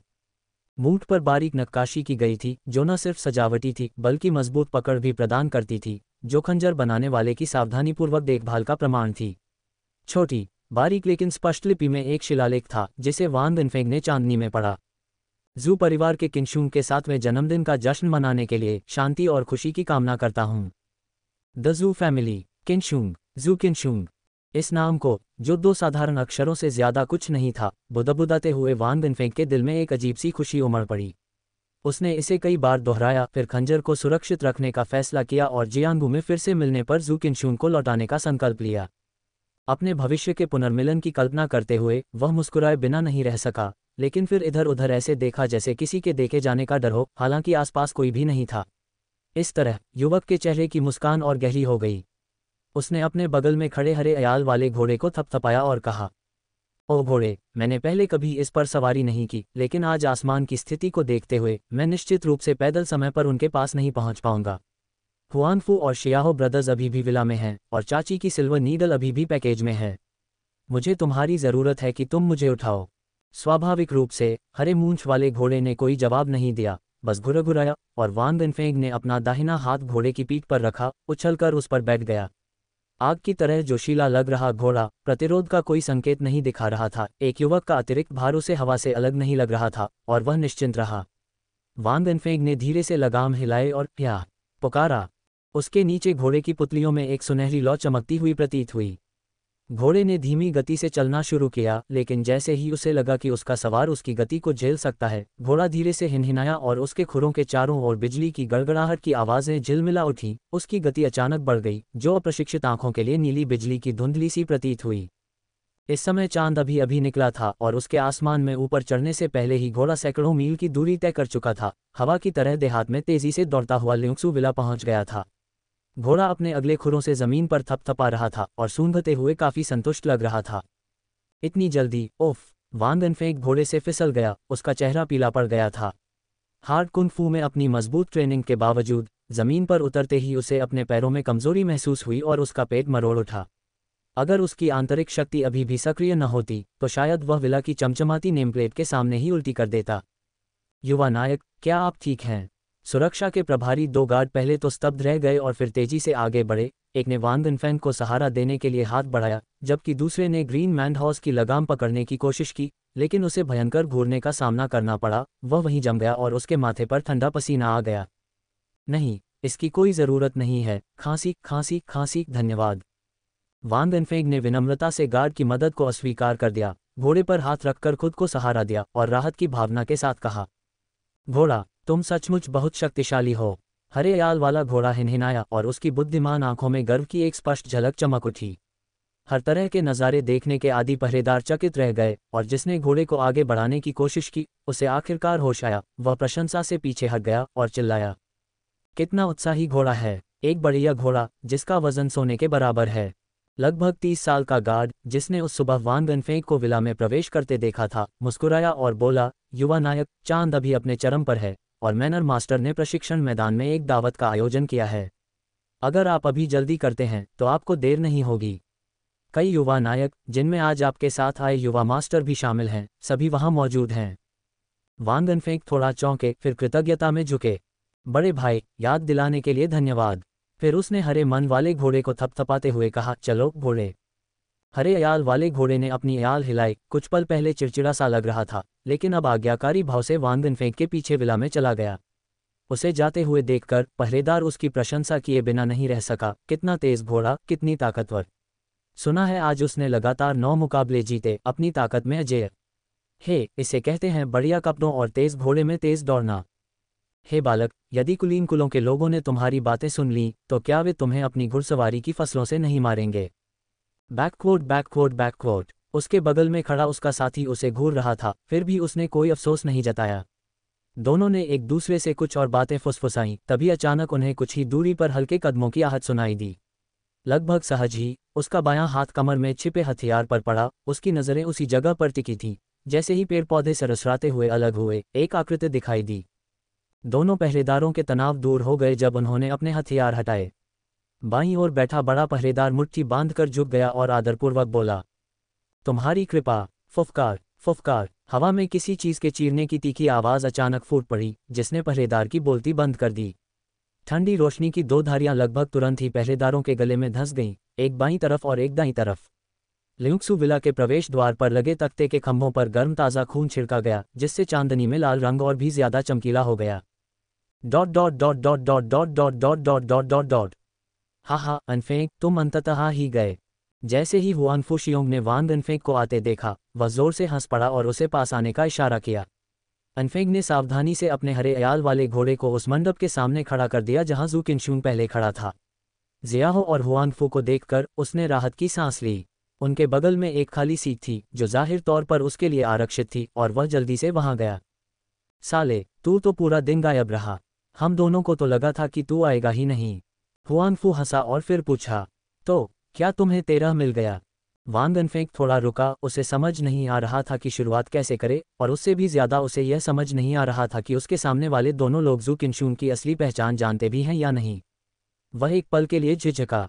तभी हुआन फुशियोंग ने उत्सुकता से उसकी तरफ देखा, लेकिन तभी बगल में सीधा बैठे जियाहो जुवान ने अपना फोल्डिंग फैन उठाया और हुआन फुशियोंग के माथे पर थपथपाते हुए उसे धीरे से डांटा। अपनी जिज्ञासा पर काबू रखो। क्या शराब तुम्हारा मुंह बंद रखने के लिए पर्याप्त नहीं है? फिर उसने अपनी तिरस्कार भरी नज़र वांग अनफेंग की ओर घुमाई और कहा, कितनी बदबू लेकर आ रहे हो तुम। भोज शुरू होने वाला है, पहले अपनी सीट पर बैठ जाओ। भोज के बाद अच्छी तरह नहा लेना। वांग अनफेंग का दिल थोड़ा हल्का हुआ, और थोड़ी शर्मिंदगी महसूस करते हुए वह मुस्कुराया और शियाहो जुवान के बगल वाली खाली सीट पर बैठ गया। मेज़ पर कटोरियां और चॉपस्टिक रखी थीं, और एक कप चाय से हल्की सी खुशबू आ रही थी। दूसरों से अलग, अनफेंग एक पल के लिए हैरान रह गया, और फिर उसने देखा कि जियाहो जुवान की मेज़ पर एक सफ़ेद जेड रंग की चायदानी एक शानदार आग की अंगीठी पर रखी थी, जिससे हल्की सी चाय की खुशबू भी आ रही थी। जियाहो ने उसकी नज़रें देखकर मुस्कुराते हुए ठंडे स्वर में कहा, देखते रहो, वह वहाँ नहीं होगा, केवल एक कप है। वांग अनफेंग ने मुस्कुराते हुए सलामी में अपनी मुट्ठी बांधी। तो फिर मैं भाई शियाहो का बहुत आभारी हूँ। वह बैठ गया, चाय का प्याला उठाया और एक ही घूंट में चाय पी गया। उसे एक गर्माहट का एहसास हुआ जो उसके गले से नीचे बह रही थी और उसके पूरे शरीर में धुंध की तरह फैल रही थी। उसकी दुखती मांसपेशियों को मानो सर्दी के किसी ठंडे दिन में गर्म पानी से नहाया हो। उसकी क्षीण हो चुकी आंतरिक शक्ति भी फिर से जागृत होने लगी, पहले से ज्यादा शुद्ध लगने लगी, और उसके चेहरे पर आश्चर्य के भाव दिखाई देने लगे। ठीक इसी समय शियाहो जुवान के दाहिनी ओर हुआन फू ने अपना हाथ उठाया, और मूठ पर घूमते हुए ड्रैगन और गेज मून की डिजाइन वाली एक लंबी तलवार उसकी मेज पर आ गिरी। वांग अनफेंग की स्तब्ध निगाहों से मिलते हुए वह मुस्कुराया और बोला, आज की घटनाएं मुख्यतः मेरे शब्दों की वजह से हुईं। मैं तुम्हें उन 9 लड़ाइयों का इनाम नहीं दे सकता जो तुमने जीती थी, इसलिए इसके बदले ये रोमिंग ड्रैगन और गेज मून तलवार ले लो। एक सज्जन व्यक्ति तलवार रखता है, और अगर तुम उसका इस्तेमाल नहीं भी करते तो भी वह दिखावे के लिए ही होती है। कम से कम लकड़ी काटते समय तो यह ज्यादा काम आती है। हुआन फुशियोंग के शब्द अभ्यास मैदान में मौजूद सभी लोगों को साफ दिखाई दे रहे थे, जिससे वांग बाई का पहले से ही पीला पड़ चुका चेहरा और भी गहरा हो गया। वांग अनफेंग ने हंगामे से भरे हुआन फुशियोंग को देखते हुए कोई आपत्ति नहीं जताई और तलवार मेज पर रखते हुए हंसते हुए कहा, तो फिर मैं इसे धन्यवाद सहित स्वीकार करूंगा, लेकिन सच कहूं तो लकड़ी काटने के लिए भी ये तलवार बहुत काम की नहीं है। हुआन फुशियोंग उसकी प्रतिक्रिया से थोड़ा अचंभित हुआ, लेकिन फिर जोर से हंस पड़ा, वास्तव में हा, ये केवल दिखावे के लिए अच्छा है। जियाहो ने अपनी आंखें घुमाते हुए उपहास किया। अशिष्ट। झंझनाहट झंझनाहट झंझनाहट। तभी घंटी की आवाज जोर से सुनाई दी, और एक लंबी खींची हुई आवाज ने घोषणा की, मैनोर मास्टर लियुक्सु आ गए हैं। हालांकि आवाज़ पुरानी थी, फिर भी वह अविश्वसनीय रूप से शक्तिशाली, गूंजती हुई और क्षण भर के लिए धीमी पड़ने से पहले रुकी हुई थी, जो स्पष्ट रूप से एक गहरी आंतरिक शक्ति का संकेत थी। वान डेनफेंग ने अपना सिर थोड़ा ऊपर उठाकर आगे की मुख्य सीट की ओर देखा। आज सुबह पहाड़ की तलहटी में पहुंचने के बाद से ही वह ल्यूक्सू विला के मैनर मास्टर के बारे में काफ़ी उत्सुक था। विशाल ल्यूक्सू विला में हर जगह नई संपत्ति के संकेत दिखाई दे रहे थे। वह समझ नहीं पा रहा था कि एक बुजुर्ग व्यक्ति, जिसने अपनी जवानी में इतने वर्ष कष्ट सहे और 80 वर्ष तक जीवित रहा, ऐसी बातों को क्यों नहीं देख पा रहा था। आखिरकार वह 80 वर्ष से अधिक उम्र का एक बुजुर्ग था और हर कोई उसका स्वागत करने के लिए खड़ा था, लेकिन जो आ रहा था वह बुजुर्ग नहीं था, बल्कि युवा और सुंदर पुरुषों का एक समूह था, जिनकी संख्या लगभग 13 या 14 थी। उसके बाद कई मध्यम आयु वर्ग के पुरुष थे, जिनमें से प्रत्येक का व्यवहार स्थिर था, और अंत में एक बूढ़ा आदमी जिसके चेहरे पर जिगर के धब्बे थे, बर्फ की तरह सफेद बाल थे। उसने एक आकर्षक सुंदरी को अपने बाएं हाथ से और एक सुंदर मध्यम आयु वर्ग के व्यक्ति के दाहिने हाथ से पकड़ा हुआ था, आगे बढ़ रहा था, किसी रमणीय बात पर दिल खोलकर हंस रहा था। उसकी भौहें एक साथ उठी हुई थीं, जिससे वह बेहद भद्दा और घृणित लग रहा था। जब वे बीच में पहुंचे तो दोनों तरफ सजीले युवक कतार में खड़े हो गए और मुख्य आसन पर बैठे बुजुर्ग की सेवा करने लगे। वह चुलबुली सुंदरी बुजुर्ग के आलिंगन में बिना किसी हड्डी के डूब गई। उसका मोहक आकर्षण उसकी आंखों और भौहों से मानो पानी की तरह बह रहा था, जिससे बुजुर्ग फिर से जोर से हंस पड़े और उनके बगल में बैठा सुंदर पुरुष खड़ा हो गया। लेकिन बुजुर्ग ने उसे नीचे खींच लिया और कहा, जियांग, तुम कहाँ जा रहे हो? हा, उस जमाने में मैं तुम्हारे दादाजी के साथ जियांगू घूमा करता था। बैठो, मैं आज बहुत खुश हूँ, मेरे साथ बैठो और इन शानदार नायकों को देखो। जू जियांग उसका विरोध नहीं कर सका और उसे अनिच्छा से एक कड़वी मुस्कान के साथ उसके पास बैठना पड़ा। नीचे वान डेनफेंग को देखकर उसने मुस्कुराते हुए सिर हिलाया। वान डेनफेंग ने भी मुट्ठी बांधकर उसका अभिवादन किया। उस समय बुजुर्ग ने अपने पास रखी शराब की सुराही उठा ली थी और नीचे कुलीन परिवारों के युवकों की ओर मुस्कुराते हुए कहा, स्वर्ग और पृथ्वी संयोग की सराय हैं, समय बस यूं ही बीत जाता है। ये बूढ़ा आदमी इस साल पहले से ही 83 साल का है। कौन जानता है कि मैं और कितने वसंत और पतझड़ जी पाऊंगा। लेकिन आज आसमान में ऊंचे चमकते चांद को, बढ़िया शराब के साथ, और आप सभी नौजवानों को इतना सुंदर देखकर, हा, मेरे जैसे आधे मरे हुए आदमी को भी जीवन की एक चिंगारी महसूस होती है। सज्जनों, मेज पर बढ़िया शराब रखी है, कृपया फुर्सत से पी लीजिए, और ये तरह तरह के व्यंजन साधना के लिए भी बहुत लाभदायक हैं। शर्माए मत। वह हंसा और सिर पीछे झुकाकर एक ही घूंट में जग खाली कर दिया। उसकी हरकतें अब भी काफी साहसिक थीं, जिससे लोगों ने उसे तिरछी नजरों से देखा। प्याला खाली करने के बाद वह फिर हंसा और बोला, पुराने जमाने में विद्वान लोग अपने पे के साथ साहित्य और संगीत भी पीते थे। मैं कोई प्रतिभावान नहीं हूँ, लेकिन मैंने अपने योग्य भतीजों की सराहना के लिए खुद दोहे रचे हैं। नीचे खड़ी भीड़ थोड़ी चौंकी, फिर भी उन्होंने देखा कि बुजुर्ग मजाक नहीं कर रहा था, बल्कि उसने अपने होंठ भींच लिए, चेहरे पर एक विद्वान की नकल करने की कोशिश की। लेकिन नीचे वालों को ये गहरी निराशा के अलावा कुछ नहीं लगा। उसने गला फाड़कर मंत्रोच्चार शुरू किया। एकाकी शहर में कोई धुंध नहीं दिखती। ध्वज मंडप में रात की बारिश की तलाश में नशे में महान स्वामी के हॉल के नीचे से ठंडा झरना बहता है, उदास रूप से पुराने ठिकाने को चिन्हित करता है, स्वास्थ्य का ध्यान रखता है, दवा लेता है, दिल अराजक बादलों में शामिल होने के लिए इच्छुक है। महान पथ मूल रूप से लोगों के लिए समझना कठिन है, पुराने हरे पहाड़ों पर लौटना बेहतर है। गूंगे ने अनजाने में अपने होठों को चटकाया, लेकिन फिर उसे एहसास हुआ कि यह एक बड़े विद्वान की छवि के अनुरूप नहीं है। उसने अपनी हरकत रोक दी और अपना सिर हिलाते हुए जोर से हंसा। मेरे योग्य भतीजों, अपनी इच्छा से पियो, इस बूढ़े आदमी पर ध्यान मत दो। बाकी लोगों ने उसे धन्यवाद दिया और अपनी सीटों पर बैठ गए। हालांकि वान डेनफेंग कुछ आश्चर्यचकित थे और उन्होंने कहा, क्या यह एल्डर लियू सचमुच कविता लिख सकता है? उसके बगल में जियाहो जुबान ने उपहास करते हुए कहा, महान मार्ग मूल रूप से लोगों के लिए समझना कठिन है, पुराने हरे पहाड़ों पर लौटना बेहतर है। इस तरह की एकांतप्रिय मानसिकता, उस बूढ़े व्यक्ति को सुंदरता को गले लगाते हुए देखो, वह इसे कैसे लिख सकता है? संभवतः उसने दिखावे को बनाए रखने के लिए कविता लिखने के लिए कुछ साधारण विद्वान को पैसे दिए होंगे। हुआंग फूशियोंग ने बढ़िया शराब का एक घूंट लिया और सहमति में धीरे से हंसा। उसे देखो, उसके वंशज उसके चारों ओर जमा हो गए हैं। 80 से ज्यादा उम्र में भी वह मैनर मास्टर है। जाहिर है उसने यह नहीं लिखा होगा। चलो इस विषय को छोड़ देते हैं। यहाँ की शराब वाकई असाधारण है, बारीकी से तैयार की गई है और व्यंजन भी बहुत परिष्कृत हैं। हा, ये दावत के लिए काफ़ी है। जियाहो जुबान ने अपने स्वभाव के विपरीत बहस नहीं की और थोड़ा सिर हिलाया। ये लोवाइलों से कमतर नहीं है। तारांकन। ये सुनकर वान डेनफेंग के पेट में हलचल मच गई। उसने सुबह थोड़ा ही खाया था और उसे पहले से ही असहनीय भूख लगी थी। उसने कुछ व्यंजन उठाए और उन्हें मुंह में डाला। उनका स्वाद नर्म और मांस के लिए आश्चर्यजनक रूप से ताज़ा लगा, और खूब खाने के बाद आखिरकार चॉपस्टिक नीचे रख दी। ऐसा लग रहा था जैसे उसके पेट में आग जल रही हो, जिससे ही चांगबोन का अभ्यास थोड़ा तेज हो गया। तभी एक सौंधी खुशबू फैली, कुछ कुछ फलों या फूलों जैसी, पर अवर्णनीय, अनगिनत विविधताओं से भरी, मानो फूलों के सागर में डूब रही हो। उसने देखा कि शियाहो और हुआंगफू दोनों के पास अंबर जैसी शराब से भरा एक एक जग था, जिसमें से वह मनमोहक खुशबू निकल रही थी। वांग एनफेंग को एक क्षण के लिए काफी प्रलोभन महसूस हुआ, और वह अपने शराब के बर्तन की ओर देखने लगा। उसकी तर्जनी उंगली हिल रही थी। शायद सिर्फ एक घूंट। यदि ये केवल एक घूंट है तो क्या मास्टर को कोई आपत्ति नहीं होगी?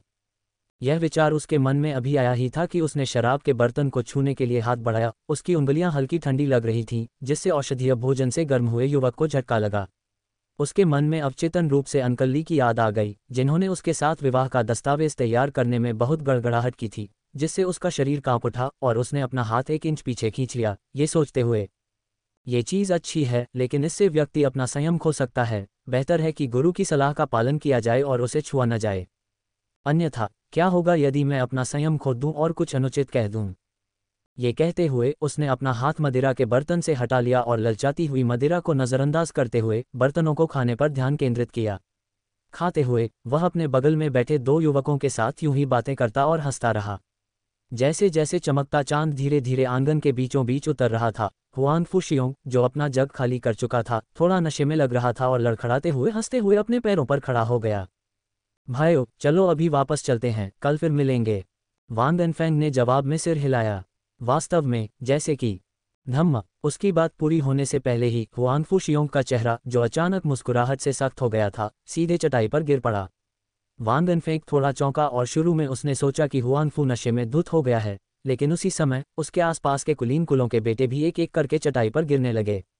शियाहो जुबान का शरीर थोड़ा लड़खड़ाया, लेकिन वह फिर भी कुछ स्पष्टता बनाए रख सका। एक हाथ से मेज पर टिके हुए वह पसीने से तरबतर हो गया और दांत पीसने लगा। जहर, ऐसा कैसे हो सकता है? मैंने जांच की थी, शराब और व्यंजन ठीक थे।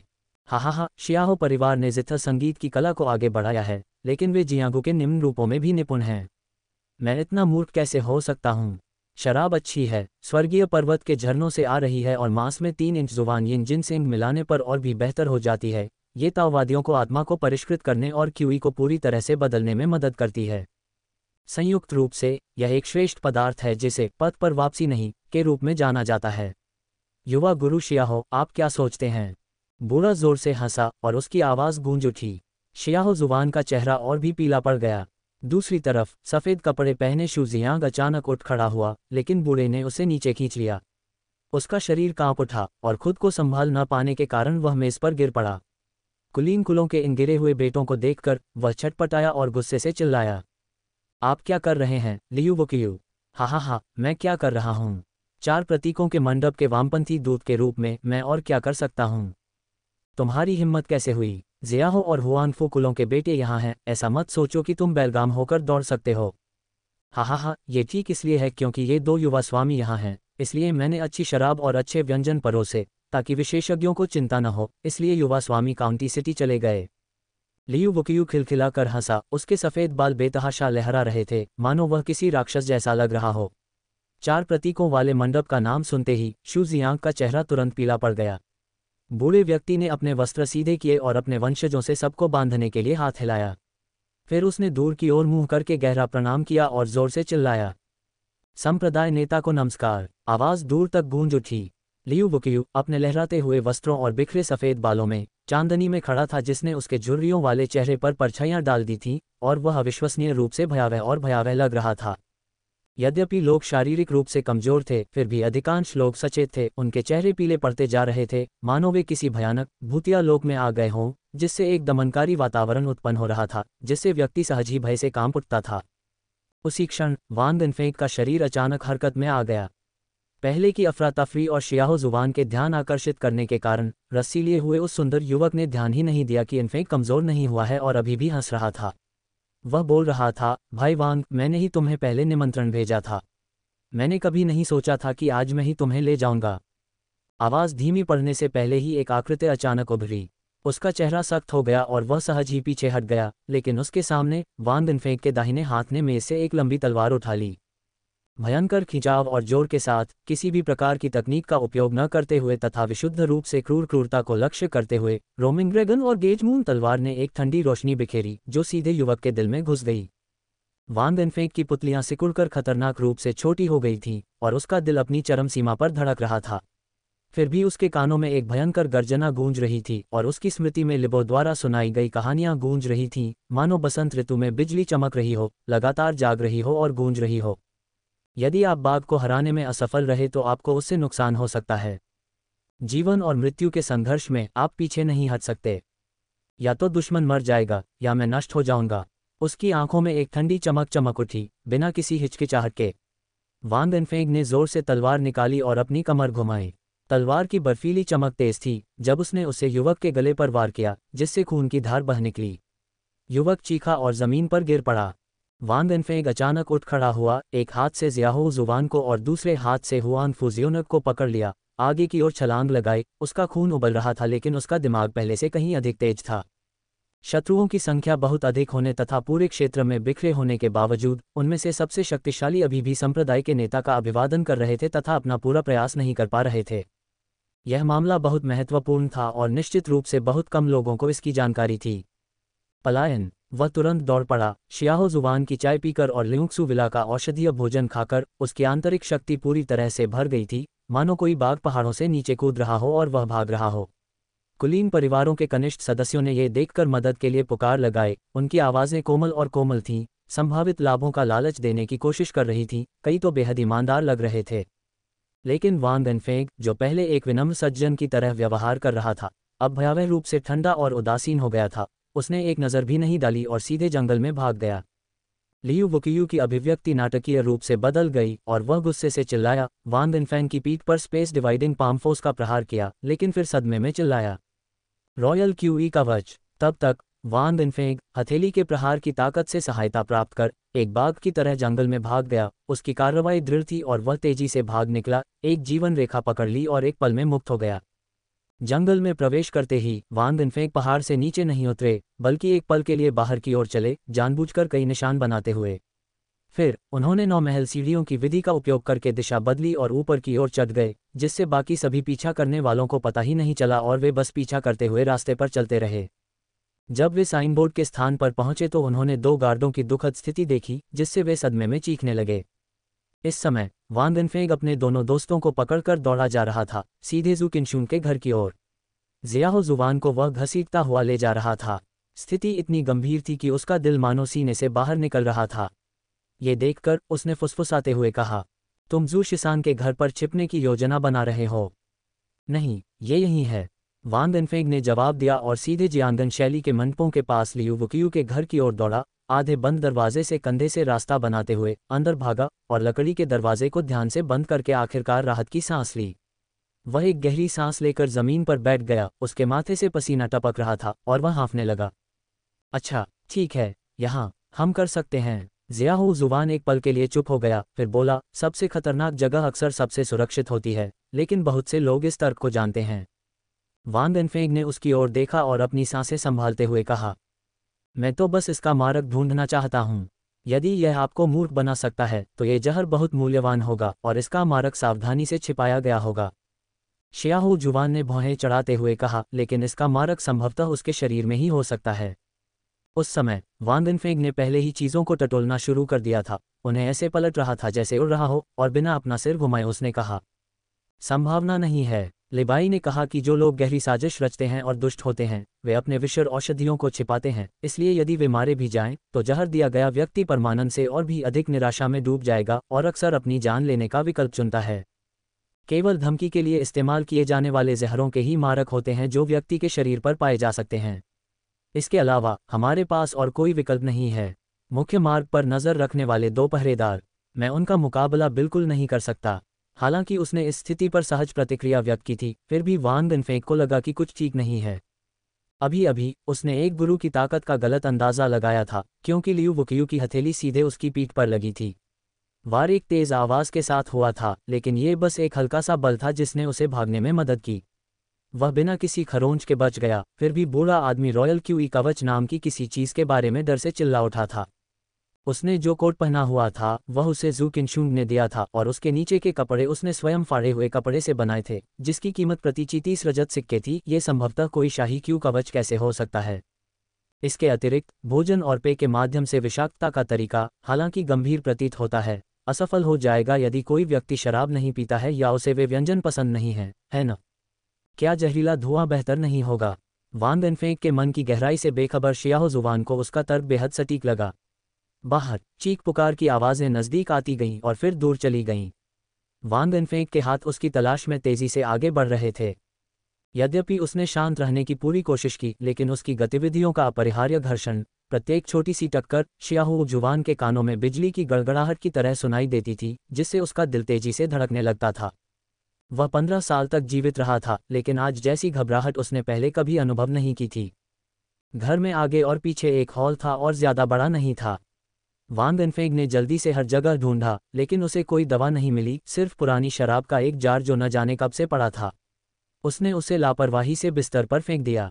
ज़ियाहो जुवान ने वान देनफेंग की भौहों को थोड़ा सिकुड़ते देखा, कुछ प्यासा महसूस करते हुए और धीमी आवाज में कहा, दीवारों पर थपथपाओ, देखो कि क्या कोई गुप्त कक्ष है। वान देनफेंग ने सिर हिलाया और हल्के से थपथपाया, लेकिन उसे कुछ भी असामान्य नहीं लगा। दीवारें मजबूत थीं।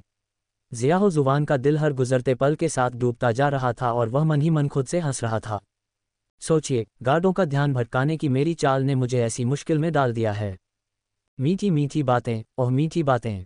तुम्हारा स्वामी यही मरने वाला है। अपने पति के प्रति वफादार रहना याद रखना। दरार। तभी अचानक एक कर्कश ध्वनि गूंजी। शियाहो जुवान का शरीर थोड़ा कांप उठा और उसकी धड़कनें तेज हो गईं। जब उसे एहसास हुआ कि कोई दुश्मन आकर्षित नहीं हुआ है, तो उसने गहरी सांस ली और अपनी चमकीली आंखें वान देनफेंग की ओर घुमाईं। वान देनफेंग ने बिस्तर के पास एक गुप्त कोष्ठक सावधानी से खोला था। शियाहो जुवान अपनी घबराहट को रोक नहीं पाया और उसने तुरंत पूछा, ये कैसा है? क्या ये दवा है? इसे यहाँ लाओ ताकि मैं दिखा सकूं। हल्की सी आह भरते हुए वान देनफेंग खड़े हुए और उनके पास पहुंचे। उनके हाथ में एक तहदार पंखा के अलावा कुछ भी नहीं था। उस पर स्त्रीलिपि में नाजुक रेखाओं से एक कविता लिखी हुई थी, जाहिर है किसी महिला की कृति। पंखे का कागज समय के साथ पीला पड़ गया था, जाहिर है कई साल पहले की कोई पुरानी यादगार चीज। शियाहो जुवान ने उसे बड़ी मुश्किल से उठाया, लेकिन कुछ भी असामान्य नहीं देख पाया। बस अपनी समझ से उसे एहसास हुआ कि यह पंखा शायद 60 या 70 साल पहले का होगा। एक क्षण की व्यर्थ खुशी के बाद शियाहो जुवान अंततः असहायता की निराशा में डूब गया। उसने लापरवाही से पंखा नीचे फेंक दिया और आह भरते हुए बोला, कुछ नहीं किया जा सकता। अभी कुछ देर में मैं शोर मचा दूंगा और तुम्हें पहले निकल जाना चाहिए। उस मूर्ख और मेरे पास अभी भी कुछ चांदी के सिक्के हैं।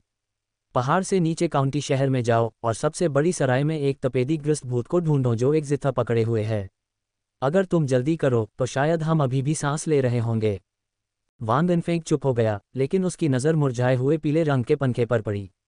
उसे बिना किसी नुकसान के अच्छी तरह से संरक्षित किया गया था, लेकिन उस पर लिखी कविता पर किसी ने चमकीली सिंदूरी स्याही से 4 अक्षरों को घेरा था, मानो उनकी प्रशंसा कर रहा हो। इसके अलावा वहां और कुछ भी अजीब नहीं था। उसने शियाहो जुवान की ओर देखते हुए कहा, उद्धरण चिन्ह ... खुद सावधान रहो, आवाज करने की कोई जरूरत नहीं है, मेरे पास भागने का अपना रास्ता है। वहां पर लटका हुआ ज़ियाहो जुवान ने आश्चर्यचकित होकर धीमी आवाज में चिंतित होकर पूछा, आप क्या करने जा रहे हैं? मैं उनके अस्तबल में आग लगा दूंगा। कुलीन कुल के घोड़े ही अराजकता फैलाने के लिए पर्याप्त हैं। वान देनफेंग ने अपना कुछ ढीला बाहरी गाउन उतार दिया, केवल जोरदार पोशाक पहन ली, अपनी कलाई की सुरक्षा को कस लिया, दरवाजे पर अपना हाथ रखा और कहा, बहुत सावधान रहो और मेरे बारे में चिंता मत करो। आप। शियाहो जुवान के कुछ और कहने से पहले ही वान देनफेंग ने गहरी संवेदनशीलता के साथ दरवाजा खोला और झाड़ियों के एक झुरमुट में लुढ़क गया। फिर वह दुबका और उस अस्तबल की ओर चल पड़ा जहां से वे आज गुजरे थे। अगर हरे बालों वाला घोड़ा इतना हिंसक न होता तो शायद उसे भी अस्तबल में बंद कर दिया जाता। गहरी रात में वान देनफेंग दुश्मन की मांद में बेहद सतर्क और सावधान होकर तेजी से आगे बढ़ रहा था। फिर भी न जाने क्यों, जैसे जैसे वह आगे बढ़ता गया, पंखे पर लिखी छोटी कविता उसके दिमाग में उतनी ही साफ होती गई। 4 नए जोड़े गए सिंदूरी अक्षर एकदम लाल थे, मानो ताज़ा खून। रुको, नया जोड़ा गया। वान देनफेंग के कदम अचानक लड़खड़ा गए, उनकी आंखें थोड़ी सिकुड़ गईं और उनके दिल में जो बेचैनी अभी अभी उठनी शुरू हुई थी वह और अधिक स्पष्ट हो गई। यह एक पुराना अवशेष था, पोषित और बहुमूल्य, तो फिर इसमें ताज़ा सिंदूरी स्याही क्यों होगी? घेरे में 4 अक्षर थे, बड़ी बीमारी नशे से ठीक हो जाती है। कविता, कविता। वान वेनफेंग की भौहें और भी सिकुड़ गईं और गलती के बढ़ते एहसास ने उसे कुछ बेचैन कर दिया। तभी उसने पास में ही कदमों की आहट सुनी। उसकी पुतलियां थोड़ी सिकुड़ गईं, उसने अपना शरीर नीचे दबा लिया, उसकी सांसें किसी जंगली जानवर की तरह हल्की हो गईं। उसका दाहिना हाथ कमर पर खंजर की मूठ पर टिका हुआ था। लंबी तलवारें लिए दो अधेड़ उम्र के आदमी चलते हुए बातें कर रहे थे। आज हमारे पिताजी ने इस बात का पूरी तरह से गलत अनुमान लगा लिया है ना? पहाड़ी दर्रे पर पहरेदार मारा गया, वो दोनों बच्चे शायद पहले ही जा चुके हैं। और सोचो, उसने एक कविता खरीदी थी संप्रदाय के नेता के सामने दिखावा करने के लिए। हे सब व्यर्थ, और अब तुम्हें और मुझे भुगतना पड़ेगा। उस बुढ़े को और सामग्री एम्पायर पर देखें। दोनों आदमी दूर चले गए, लेकिन वान वेनफेंग जड़वत खड़ा रहा। उसकी आंखें हल्की सी चमक रही थीं। जो भी बातें उसे गलत लग रही थीं, वे सब उसके दिमाग में बिजली की तरह कौंधकर एक तस्वीर में बदल गईं। ये बूढ़ा आदमी कोई विलक्षण प्रतिभा का धनी नहीं है, बल्कि उसने युवा सज्जनों के लिए एक कविता लिखी है जिसका वे मूल्यांकन करें। एक नवनिर्मित कविता, ताज़ा सिंदूरी स्याही, एक खुला दरवाजा, एक विश्वविधि जिसमें मांस और मदिरा दोनों की आवश्यकता थी, लेकिन एक गायब था। और वह हथेली का बल जो आक्रमणकर्ता प्रतीत होता था, लेकिन वास्तव में उसमें केवल धक्का देने की शक्ति थी। बड़ी बीमारी अपराध सिद्ध करती है। ये चार पात्र कविता की चार पंक्तियों से बिल्कुल मेल खाते हैं। महान दाव को मूलतः लोगों के लिए समझना कठिन है। बीमारी दवा लेने के बाद आत्मा को पोषित करती है। दृश्य का निर्धारण करते हुए, बूढ़ा वह अब कहाँ है? नशे में धुत, ध्वज मंडप में शराब की तलाश में रात की बारिश। यदि कविता की उन चार पंक्तियों को व्यवस्थित किया जाए तो स्वाभाविक रूप से वे कविता के नियमों के अनुरूप नहीं होंगी, लेकिन यदि छिपी हुई शुरुआत छिपे हुए अंत के अनुरूप हो तो वे चार अक्षर। वान वेनफेंग की पुतलियां अचानक फैल गईं और उसे वह पुरानी अच्छी शराब याद आ गई जिसे उसने लापरवाही से बिस्तर पर फेंक दिया था। इसका मारक तो शराब में है। शियाहू जुवान ने लियू वुकियू के घर के अंदर एक पल के लिए इंतजार किया था, और जहर के कारण वह कुछ भी करने में असमर्थ था, सिवाय हुआन फुजियोन को देखने के, जो एक मरे हुए सुअर की तरह उसके बगल में बेहोश पड़ा था और वह दुखी होकर मुंह बना रहा था। यदि अब उस पर जहर का असर न होता तो वह सचमुच उसे पीट पीट कर मार डालना चाहता। जबकि वह चिंतित और भयभीत महसूस कर रहा था, ये व्यक्ति किसी और की तुलना में अधिक आराम से सो रहा था। तभी बाहर से सरसराहट की आवाज़ आए और शियाहू जुवान की अभिव्यक्ति गंभीर हो गई, क्योंकि उसने धीमी आवाज में कहा, यह मैं हूँ, वान वेनफेंग। हल्की चरमराहट के साथ लकड़ी का दरवाज़ा सावधानी से खोला गया और वान वेनफेंग, जो अभी कुछ देर पहले ही बाहर गया था, वापस अंदर आ गया। ज़ियाहो जुवान ने थोड़ा भौहें चढ़ाईं और फुसफुसाया, तुम वापस क्यों आए हो? क्या बाहर कड़ी सुरक्षा है? नहीं, वान वेनफेंग ने अपना सिर हिलाया और ज़ियाहो जुवान को अपने विचार बताए। अपनी आंखों को हल्का सा चमकाते हुए उसने फुसफुसाया, मेरे लिए वह शराब लाओ। वान वेनफेंग ने शराब का जार खोला और ज़ियाहो जुवान ने उठते हुए अपनी उंगली शराब में डुबोई और उसे चखा। उसकी आंखें हल्की सी चमक उठीं और उसने कहा, यह गलत नहीं हो सकता, यही है। वान वेनफेंग ने भी ये सुनकर राहत की सांस ली। उसकी पीठ पहले से ही ठंडे पसीने से भीगी हुई थी। मामला सुलझने के बाद लियू वुकियू के बारे में गहरी जिज्ञासा उभरी। उसने मारक औषधि छोड़ दी थी। जाहिर है कि वह कुलीन परिवारों के वंशजों को सचमुच नुकसान नहीं पहुंचाना चाहता था, लेकिन मारक औषधि का स्थान कोड में लिखा हुआ था। क्या वह नहीं चाहता था कि किसी को इसके बारे में पता चले? इसका मतलब सिर्फ यही हो सकता है कि वह नहीं चाहता था कि चार प्रतीकों वाले मंडप के लोगों को पता चले। इसका मतलब यह था कि चार प्रतीकों वाले मंडप में से कई लोग उसके आसपास होंगे। बदला लेने वाले को अपने आप को बहुत अच्छी तरह से छिपाना चाहिए। तो जिस लियू वुकियू को उन्होंने धन का लालची और सत्ता का लालची देखा, क्या वह वास्तव में लियू वुकियू थे?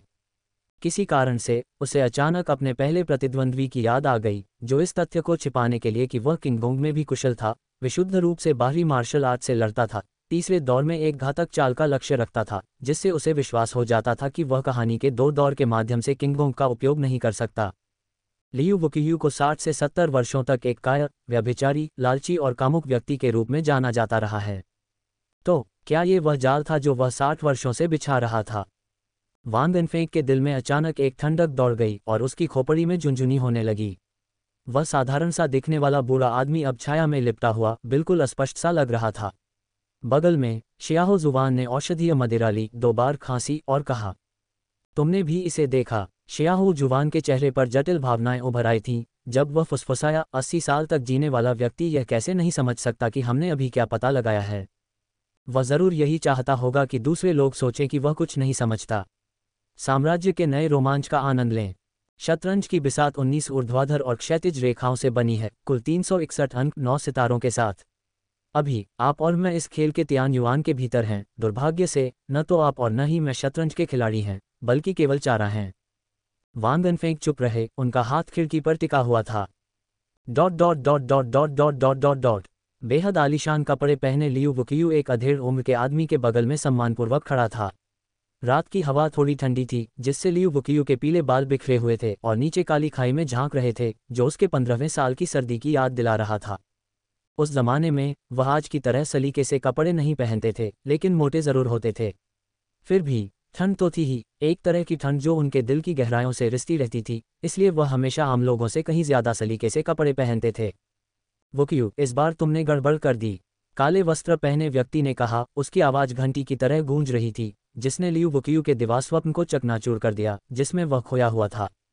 पिछली बार पवेलियन मास्टर ने हमें कार्रवाई करने का आदेश 68 साल पहले दिया था, जब दुनिया अभी भी अस्थिर थी। आप तब तक पवेलियन में शामिल नहीं हुए थे और मैं लंबे समय से छिपा हुआ था। अब जब हमने कार्रवाई की है तो आपने बहुत बड़ी गलती कर दी है। ऐसा इसलिए हुआ क्योंकि जियाहो और हुआनफू परिवारों के वंशज वहां मौजूद थे, इसलिए मैं स्वयं प्रकट हुआ और उस खजाने को बाहर निकाला, लेकिन अंततः आपने उन्हें खो दिया। काले वस्त्र वाला आदमी लियू वुकियू से ज्यादा उम्र का नहीं था। जियानबू में अक्सर बड़े व्यक्ति का सम्मान उसकी युद्ध शक्ति के कारण नहीं, बल्कि इसलिए किया जाता है क्योंकि सबसे मजबूत युद्ध शक्ति भी फीकी पड़ जाती है, बल्कि इसलिए कि संघर्षों से बचकर जो ज्ञान प्राप्त होता है वह सर्वश्रेष्ठ युद्धकला पुस्तिकाओं के बराबर होता है। लेकिन लियू वुकियू के प्रति उसके शब्द तिरस्कार और झिड़कियों से भरे थे। वह ऐसे काया और लालची व्यक्ति से घृणा करता था। लियू वुकियू ने झुककर कहा, उनका वृद्ध चेहरा विनती कर रहा था। संप्रदाय प्रमुख, यह मेरी गलती नहीं है। शियाहो का गुप्त खजाना। उच्च पदशाही क्यू कवच। पहाड़ की चोटी पर हवा तेज चल रही थी और लियू वुकियू के चेहरे पर डर के भाव उभर आए और वह स्पष्ट रूप से बुदबुदाया।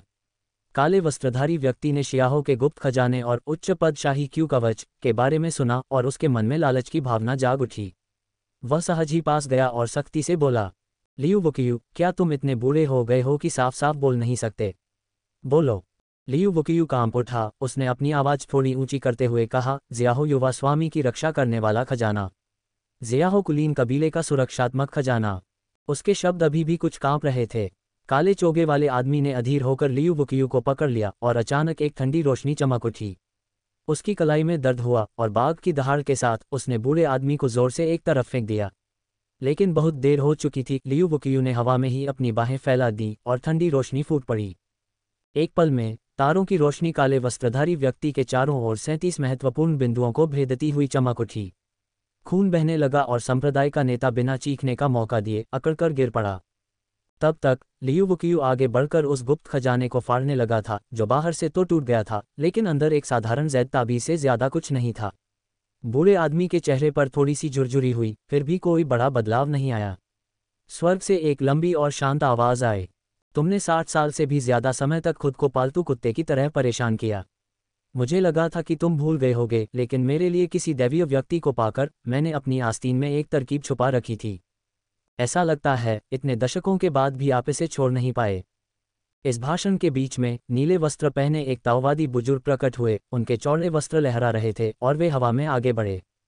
हालांकि वह एक बुजुर्ग था, उसका रंग बिना झुर्रियों वाला चमक रहा था और उसके बाल जो बरसों पहले सफेद हो गए थे अब काले हो गए थे। यह उस व्यक्ति का गुण था जो रहस्यमय मार्ग क्षेत्र के ऊपरी तीसरे दर्जे पर पहुंच गया था, जो केवल असाधारण प्रतिभा और दृढ़ इच्छाशक्ति वाले लोगों के लिए ही सुलभ था।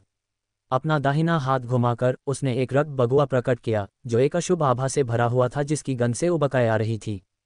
लियू वुकियू उसे देख रहा था। उसके हाव भाव धीरे धीरे बदल रहे थे। 68 सालों से झुकी हुई उसकी पीठ धीरे धीरे सीधी हो रही थी। उसके सफ़ेद बाल हवा में लहरा रहे थे। ब्लड बगुआ की ओर देखते हुए उसने धीरे से कहा, यह अफसोस की बात है कि मैं अभी भी आपको धोखा नहीं दे सका। मैं इस जैद के टुकड़े को तोड़ नहीं सका। बुजुर्ग ने गहरी सांस ली। तुमने मुझे धोखा दिया।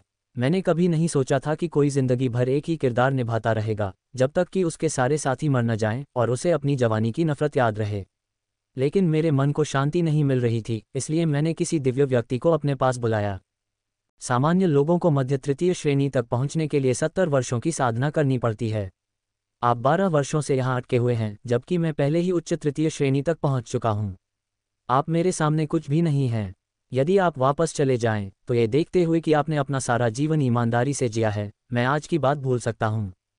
लियू वुकियू ने अपना सिर हिलाया, अपने दाहिने हाथ से एक लंबी तलवार निकाली, ब्लेड तेजी से जमीन की ओर इशारा किया और धीरे से कहा, लेकिन मैं भूल नहीं सकता, पुराने दोस्तों में से केवल मैं ही बचा हूं।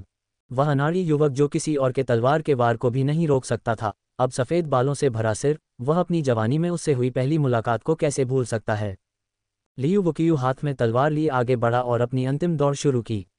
साधना के स्तर में असमानता के कारण ऊपरी तीसरी श्रेणी तक पहुंचने पर सामान्य छिपे हुए हथियार बेकार हो गए थे। ताओवादी संप्रदाय से व्यक्ति को सच्चा गुरु, कन्फ्यूशियस संप्रदाय महान विद्वान, सैन्य परिवार जनरल के रूप में संदर्भित करता है, और इन शिक्षाओं के बाहर मार्शल कलाकार अपने स्वयं के संप्रदाय शुरू करने के योग्य थे। वह 70 से 80 वर्षों तक जियांगू में भटकता रहा था, उसे कैसे पता नहीं था कि परिणाम पहले से ही तय था। लेकिन लियू वुकियू, जो बुनियादी मुक्केबाजी में भी निपुण नहीं थे और अनुकूलन के बारे में अनभिज्ञ थे, उनके पास कोई अन्य विकल्प नहीं बचा था। आपके वादे को निभाना मैं इस जीवन में कभी नहीं भूलूंगा। 68 वर्षों के बाद अंततः उसने उसे फिर से देखा, जैद का ये टुकड़ा। उसका कभी अप्राप्य सपना अब चुपचाप उसकी आंखों के सामने साकार होने की प्रतीक्षा कर रहा था। नीले वस्त्र पहने बुजुर्ग ने धीरे से आह भरी, उसकी आस्तीनों से तलवार क्यों की लहरें निकल रही थीं जो शून्य को घनीभूत रूप से भर रही थीं, मानो स्वर्गीय सम्राट अपना शस्त्रागार खोल रहे हों, जो एक ठंडी चमक के नीचे अत्यंत शुद्ध और प्रचंड रूप से सघन तलवार क्यों का संकेत दे रहा था।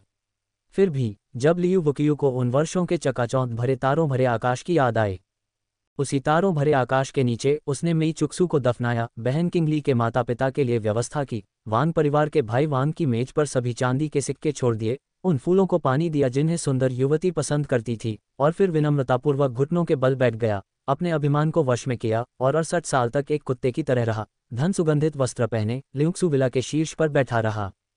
जब भी उसे उसकी याद आती, वह बस नीचे देखता, वांगशियान काउंटी की ओर देखता, जहां वह कभी रही थी। 68 साल बीत चुके थे, अब लौटने का समय आ गया था। हा हा हा हा, हाथ में तलवार लिए लियू वुकियू ने अपने प्रतिद्वंद्वी, जिसे ग्रैंड मास्टर कहा जा सकता था, का सामना किया और जोर से हंसते हुए साहपूर्वक आगे बढ़ा। हवा के फटने की भयंकर आवाज़ों के बीच तलवार की निरंतर चीर-फाड़ उसके शरीर को चीर रही थी, खून बेरोक-टोक बह रहा था, फिर भी ये दर्द उसके मुखौटे को हटाकर सीधे अपने दुश्मन का सामना करने के आनंद के आगे नगण्य था। ऐसे गुरु के सामने, पूर्ण शक्ति के सामने, सारी योजनाएं और गणनाएं पूरी तरह से बेकार साबित हुईं। जैसे ही उसने अपनी एकमात्र काम करने वाली तलवार को तिरछा पकड़कर हमला जारी रखा, उसका शरीर अचानक लड़खड़ा गया, उसके दाहिने पैर की नसें कट गई थीं, लेकिन वह फिर भी ऐसे लड़खड़ाता हुआ आगे बढ़ा मानो कुछ हुआ ही न हो, जब तक कि हरे कपड़े पहने आदमी के सामने उसने अपनी तलवार जोर से आगे नहीं बढ़ा दी। लेकिन दूसरी तरफ से तलवार तेज थी और बुजुर्ग के दाहिने हाथ की एक तेज तलवार क्यूई लियू वुकियू के पेट में घुस गई, फिर भी उसे लगा जैसे उसे पता ही नहीं चला। बायां हाथ उठाते ही उसके शरीर की आंतरिक शक्ति उमड़ पड़ी और झरने की बर्फ के टूटने जैसी आवाजें निकलने लगीं। आने वाली तलवार क्यूई तीव्र हो गई, लेकिन वह बुजुर्ग के पेट में मुक्का मारने में भी कामयाब रहा, जिससे क्यूई शक्ति का विस्फोट हुआ जिसने रक्तजैद बगुआ को चकनाचूर कर दिया। ग्रैंडमास्टर की उग्र चीखों के बीच लियू वुकियू के मुंह के कोने एक युवा चुनौती के भाव से थोड़े ऊपर उठ गए। उसकी दृष्टि धुंधली हो गई, फिर भी उसे एक बार फिर उस जमाने की चमकदार और जोशीली युवती दिखाई देने लगी। लियू लड़के, अगर मैं यहाँ मर जाऊं तो तुम क्या करोगे? मैं तुम्हारा बदला लूंगा। उफ, तुम बहुत अनाड़ी हो। बदला क्या? तुम्हें एक अच्छी लड़की से शादी करनी चाहिए और अच्छी तरह से रहना चाहिए। लड़की की आवाज़ धीरे धीरे कमज़ोर होती गई, उसकी आंखें उसकी बाहों में धीरे धीरे बंद हो गईं, उसके शरीर से खून बह रहा था, उसकी सफ़ेद पोशाक भीग रही थी, मेई चुजू, मेई खून की तरह। जब वे पहली बार मिले थे तो वह सबसे ज्यादा अनजान और कम कुशल भोला भाला लड़का था। धुंध से भरी बारिश में भीगी नदी के किनारे उस जवान लड़की ने अपने होंठ थोड़े से ऊपर उठाए, उसे अपनी छतरी के नीचे ढंक लिया। उन्होंने कभी नहीं सोचा था कि सिर्फ एक नज़र ही उनके पूरे जीवन को भर देगी। रक्तजैद बागुआ टुकड़ों में बिखर गया, लियू वुकियू का दाहिना हाथ पूरी तरह से बर्बाद हो गया। तलवार क्यूई ने उसके शरीर में कई घाव छोड़कर कहर बरपाया, लेकिन वह फिर भी जोर से हंसा, उसका चेहरा बाघ की तरह था। मैं आपका वादा निभाना कभी नहीं भूलूंगा। 68 बसंत और पतझड़ ऋतुएं, बदला लेने के अलावा कुछ नहीं, ये लियू वुकियू है। हंसते हुए उसने अपनी तलवार निकाली और दुनिया भर की यात्रा पर निकल पड़ा। एक वीर हृदय जो ब्रह्मांड को निगल रहा था, उसकी रेंजर भावना बर्फ की कठोरता को सहन कर रही थी। लोग उसे रेंजर कहते थे, उसकी तलवार उसकी जान जितनी भारी थी, फिर भी उसकी जान पंख से भी हल्की थी। चांदनी आंगन पर पड़ रही थी, सब कुछ शांत था, फिर भी अचानक बाघ की दहाड़ गूंज उठी, जो स्वर्ग और पृथ्वी के बीच गूंज उठी। मेई चुकसुए को गए 68 साल हो गए थे। एक समय का सबसे मूर्ख और अनाड़ी युवक अब इस एकाकी शिखर पर सफेद बालों वाला एक बूढ़ा आदमी 100 जख्मों से लदा हुआ एक मुक्का मारकर ऊपरी तीसरी श्रेणी में प्रवेश कर गया। एक भयंकर बाघ की शोकपूर्ण दहाड़ स्वर्ग और पृथ्वी के बीच गूंजती रही, जो काफी देर तक बनी रही, फिर धीरे धीरे समाप्त हो गई। लियू वुकियू के घर के अंदर शियाहो जुबान चांदनी में एक स्टूल पर बैठकर किताब पढ़ रहा था। वान दिनफेंग ने अपनी आंखें बंद कर लीं और अपनी आंतरिक क्यूई का अभ्यास करने लगा, पूरी तरह से साधना में लीन हो गया। हुआन फू शियोंग, जिसका जबड़ा औषधीय मदिरा पीने के लिए जबरदस्ती खोला गया था, भी जाग गया था। वह सचमुच ऊब गया था और बीच बीच में मदिरा के बर्तन से छोटे छोटे घूंट लेता रहा। घर के बाहर मौत जैसा सन्नाटा था, सिर्फ तेज पहाड़ी हवाएं चल रही थीं। वे बस यही इंतजार कर सकते थे, एक अनजान फैसले का सामना करने के लिए तैयार। बाहर का ओजस्वी चिबाग की तरह था, जो इशारा कर रहा था कि यह उनका मामला नहीं था, बल्कि इसमें दखल देने लायक था। लेकिन बैठकर मौत का इंतजार करना वास्तव में असुविधाजनक था। तभी तेज हवा के बीच अचानक कई और आवाजें गूंजने लगीं, मानो पैरों की आहट हो, लेकिन बिल्कुल सही नहीं, मानो जमीन पर कोई चीज घसीटी जा रही हो, जिससे एक अजीब, बेचैन करने वाली घर्षण ध्वनि पैदा हो रही हो। वान दिनफेंग ने धीरे से अपनी आंखें खोलीं, उसकी हथेली कमर पर रखे खंजर पर दबी हुई थी। शियाहो जुवान की नज़र उसकी किताब से हट गई, जबकि हुआनफू के हाथ में शराब का जार पकड़े हुए अनजाने में नसें उभर आईं। उनके दिलों की धड़कनें तेज होने लगीं और घर्षण की आवाजें और करीब आने लगीं। संघर्ष। लकड़ी का दरवाज़ा जोर से खुला और पहाड़ी हवा में घुली खून की तीखी गंध अंदर घुस आई, जिससे तीनों नौजवानों के दिल तेजी से धड़कने लगे। वान दिनफेंग का खंजर पल भर में म्यान से बाहर निकल आया और उसके सामने एक चमकता हुआ सुरक्षा कवच बन गया। चांद की रोशनी उनके सामने खड़े व्यक्ति पर पड़ी। वह सफ़ेद बालों वाला एक बूढ़ा आदमी था, जिसने उन्हें मुस्कुराते हुए कहा, खांसी खांसी खांसी, ऐसा लगता है तुम बेवकूफ़ नहीं हो। Liu, senior Liu. Wan Dinfeng ने तब पहचाना कि उनके सामने खड़ा बुजुर्ग ही लियू वुकियू था, जिससे वे पहले भी मिल चुके थे। बस अब उसके कपड़े फटे हुए थे और वह खून से लथपथ था, जिससे उसे पहचानना मुश्किल हो रहा था। पहले के आकलन के आधार पर उनके सामने खड़े बुजुर्ग ने उनके प्रति कोई दुर्भावना नहीं दिखाई। उनके तेज दिल की धड़कन थोड़ी धीमी हो गई और लियू वुकियू ने अपना दाहिना हाथ बढ़ाते हुए कहा, उसे दे दो। वान दिनफेंग एक पल के लिए झिझका, फिर कुछ याद करके उसने अपना खंजर म्यान में डाला, पास की मेज से फोल्डिंग फैन उठाया और आदरपूर्वक बुजुर्ग को थमा दिया। बुजुर्ग ने फोल्डिंग फैन लिया, लड़खड़ाते हुए आगे बढ़ा और आखिरकार पलंग के पास जमीन पर बैठ गया। एम्पायर पर और अधिक जाने। उसने गहरी सांस ली और चांदनी में पंखा खोल दिया। कांपते हुए उसने पंखे पर पिन की गई छोटी कविता पर हाथ फेरा और धीरे से कहा, मैं जीत गया। 68 साल तक हारता रहा, इस बार जीता। मुझे कोई पछतावा नहीं है। तीनों युवक चुपचाप उसके पास खड़े रहे, जबकि बूढ़ा व्यक्ति कुछ ऐसे शब्द बुदबुदा रहा था जो उन्हें समझ नहीं आ रहे थे। उसका स्वर शांत शांत और चिंतनशील था, जो सभी में आम भावनाएं होती हैं। उसकी आवाज़ धीरे धीरे धीमी होती गई और फिर जियांगू की विभिन्न कलाओं का वर्णन करने लगी, बीच बीच में स्थानीय भाषा के साथ। वान दिनफेंग और उनके मित्र बूढ़े व्यक्ति की भावनाओं को समझते हुए स्वाभाविक रूप से उसकी कहानी में तल्लीन हो गए। शियाहो शुवान बुद्धिमान और ज्ञानी था और उसका आत्मसम्मान बहुत ऊंचा था, और वह आमतौर पर लियू वुकियू जैसे चरित्र को तुच्छ समझता था। फिर भी बुजुर्ग के धीमे, कुछ अस्पष्ट शब्द उसके कानों में गरजते हुए बिजली की तरह गूंज रहे थे। कई भाग उनके अपने अध्ययन से मेल खाते थे, जिससे उन्हें अधिक ध्यान से सुनने की प्रेरणा मिली, क्योंकि उनकी आंतरिक क्यूई स्वतः प्रसारित हो रही थी, धीरे धीरे विस्तृत और समावेशी होती जा रही थी, मानो सैकड़ों नदियां समुद्र में मिल रही हों और भव्यता प्राप्त कर रही हों। हुआन फू शियोंग ने मुट्ठी तकनीक पर उस लगभग समझ से परे बूढ़े व्यक्ति के विचारों का अपने मन पर गहरा प्रभाव महसूस किया। हर वाक्य मुट्ठी तकनीक की गहराई तक पहुंचता हुआ प्रतीत हो रहा था और ऐसी गहरी अंतर्दृष्टि प्रदान कर रहा था जो सीधे उसके मर्म तक पहुंचती थी। बाघ की दहाड़ जो अभी भी उसके कानों में गूंज रही थी, मुट्ठी की तकनीक के बारे में उसकी पिछली समझ को टुकड़े टुकड़े कर रही थी और फिर खंडहरों से उठकर एक विशाल इमारत खड़ी कर दी। एक अकेला शिखर जो राजसी ढंग से ऊपर खड़ा था, उसके पूर्व स्वरूप को देख रहा था। वान दिनफेंग, जो लंबे समय से मार्शल आर्ट का अभ्यास नहीं कर रहे थे और जिनकी मार्शल आर्ट की समझ उनके दोनों दोस्तों से कहीं कम थी, बस उस बुजुर्ग की बात सुनते रहे। सच कहूं तो दूसरे पक्ष की ज्यादातर बातें उनकी समझ से परे थीं। हालांकि कुछ शब्दों ने, हालांकि अस्पष्ट थे, ज्ञान का एहसास दिलाया, जिससे वे सुनते हुए हतप्रभ रह गए। लेकिन जैसे जैसे उनकी ये चांद गोंद आंतरिक शक्ति प्रसारित हुई, ये सूक्ष्म रूप से बदल गई। इसका प्रभाव अज्ञात था। बुजुर्ग की आवाज़ धीमी होती गई और आखिरकार बंद हो गई।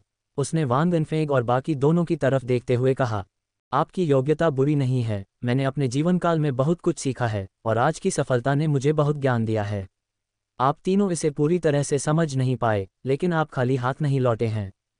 एक ने चौड़ाई प्राप्त की, दूसरे ने ऊंचाई और एक ने पवित्रता। स्वर्गीय ताओ का यही तरीका है, मनुष्य के प्रयास कभी पूर्णता प्राप्त नहीं कर सकते। 3 भागों में बंटे, तिपाई की तरह अधिक। बहुत अच्छा, बहुत अच्छा।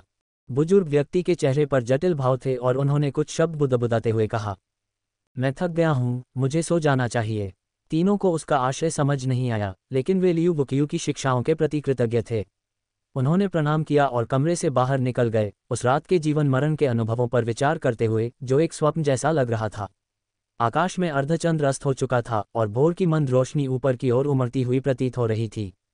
वान वेनफेंग ने आसमान की ओर देखा और तभी उसे एहसास हुआ कि एक पूरी रात बीत चुकी है। इस छोटी सी रात की घटनाएं उसके 13 साल के जीवन से भी ज्यादा भारी और अविस्मरणीय थीं। उसके बगल में शियाहो और हुआनफू दोनों के चेहरे पर भी वैसी ही घबराहट थी, जो बता रही थी कि यह अनुभव उनके लिए भी कुछ खास नहीं था। अचानक आसमान में रोशनी की 2 किरणें चमक उठीं। उनके पास पहुंचने से पहले ही किसी ने जोर से चिल्लाया, युवा मास्टर, युवा मास्टर। 2 आकृतियां जमीन पर उतरीं। एक ब्रोकेड पहने एक घमंडी आदमी था, जिसकी पीठ पर एक भयानक भारी तलवार थी, जबकि दूसरा एक तपेदिक ग्रस्त भूत था जो एक लकड़ी का जिथ लिए हुए था। जियाहो और हुआनफू को देखते ही वह जमीन पर गिर पड़ा, अपनी छाती पकड़े हुए गहरी सांसें लेते हुए जोर जोर से चिल्लाया, सब ठीक है, सब ठीक है। वह तो बहुत ही करीबी मुकाबला था, तुमने तो 6 साल के बच्चे को लगभग मौत के घाट उतार दिया था। ब्रोकेड वाले आदमी ने भौहें चढ़ाईं और समझाया, अभी अभी इस पर्वत से एक बाघ की दहाड़ गूंजी, जिसने हजारों मील की दूरी तय कर दी और सभी जानवरों को खामोश कर दिया। यह जरूर कोई ऊपरी तृतीय श्रेणी के मार्शल आर्ट ग्रैंड मास्टर पद पर छलांग लगा रहा होगा। ये बहुत अच्छी बात है कि 2-3 युवा मास्टर्स सुरक्षित हैं। भविष्य में हमसे फिर अलग मत होना, अगर ऐसी स्थिति आए तो। हुआनफू शियोंग ने कंधे उचकाए और कमर पर रखे हिप फ्लास्क की तरफ हाथ बढ़ाया, लेकिन वो खाली था। उसने होंठ भींचे और कहा, तुम हमारा पीछा करोगे? क्या तुम हम तीनों को ऊपरी तृतीय श्रेणी के स्वामी से बचा सकते हो? ब्रोकेड वाले आदमी का चेहरा सख्त हो गया जब उसने बचाव के लिए जोर लगाया। ताओवादी संप्रदाय के किसी सच्चे गुरु या सैन्य परिवार के किसी जनरल के विरुद्ध मैं उनका मुकाबला नहीं कर सकता, लेकिन यदि मैं अपना जीवन दांव पर लगा दूं, तो भी मैं कम से कम आपके जीवन की रक्षा कर सकता हूं। जियाहो जुबान ने एक तरफ से आह भरी, अपनी जान दांव पर लगाओ। मास्टर लियू 100 घावों से लदे हुए थे, उन्होंने अभी अभी किसी तीसरे दर्जे के ग्रैंड मास्टर से लड़ाई की होगी। इन शब्दों पर क्षयरोगी भूत ने भी अपना विलाप बंद कर दिया और लकड़ी के केबिन को ऐसे घूरने लगा जैसे कोई भूत देख रहा हो। वान वेनफेंग ने थोड़ा ऊपर उठकर भोर के आकाश की ओर देखा। जैसे ही दिन निकला और आकाश में रोशनी बढ़ी, उसने ऊपर स्वर्गीय चिन्हों को देखा। घने बादल कुंडलित ड्रैगन की तरह एकत्र हो गए, स्वर्ग के स्तंभों को हिला देने की धमकी देते हुए एक विस्मयकारी तमाशा बना रहे थे जिसने दर्जनों मील तक को घेर लिया था।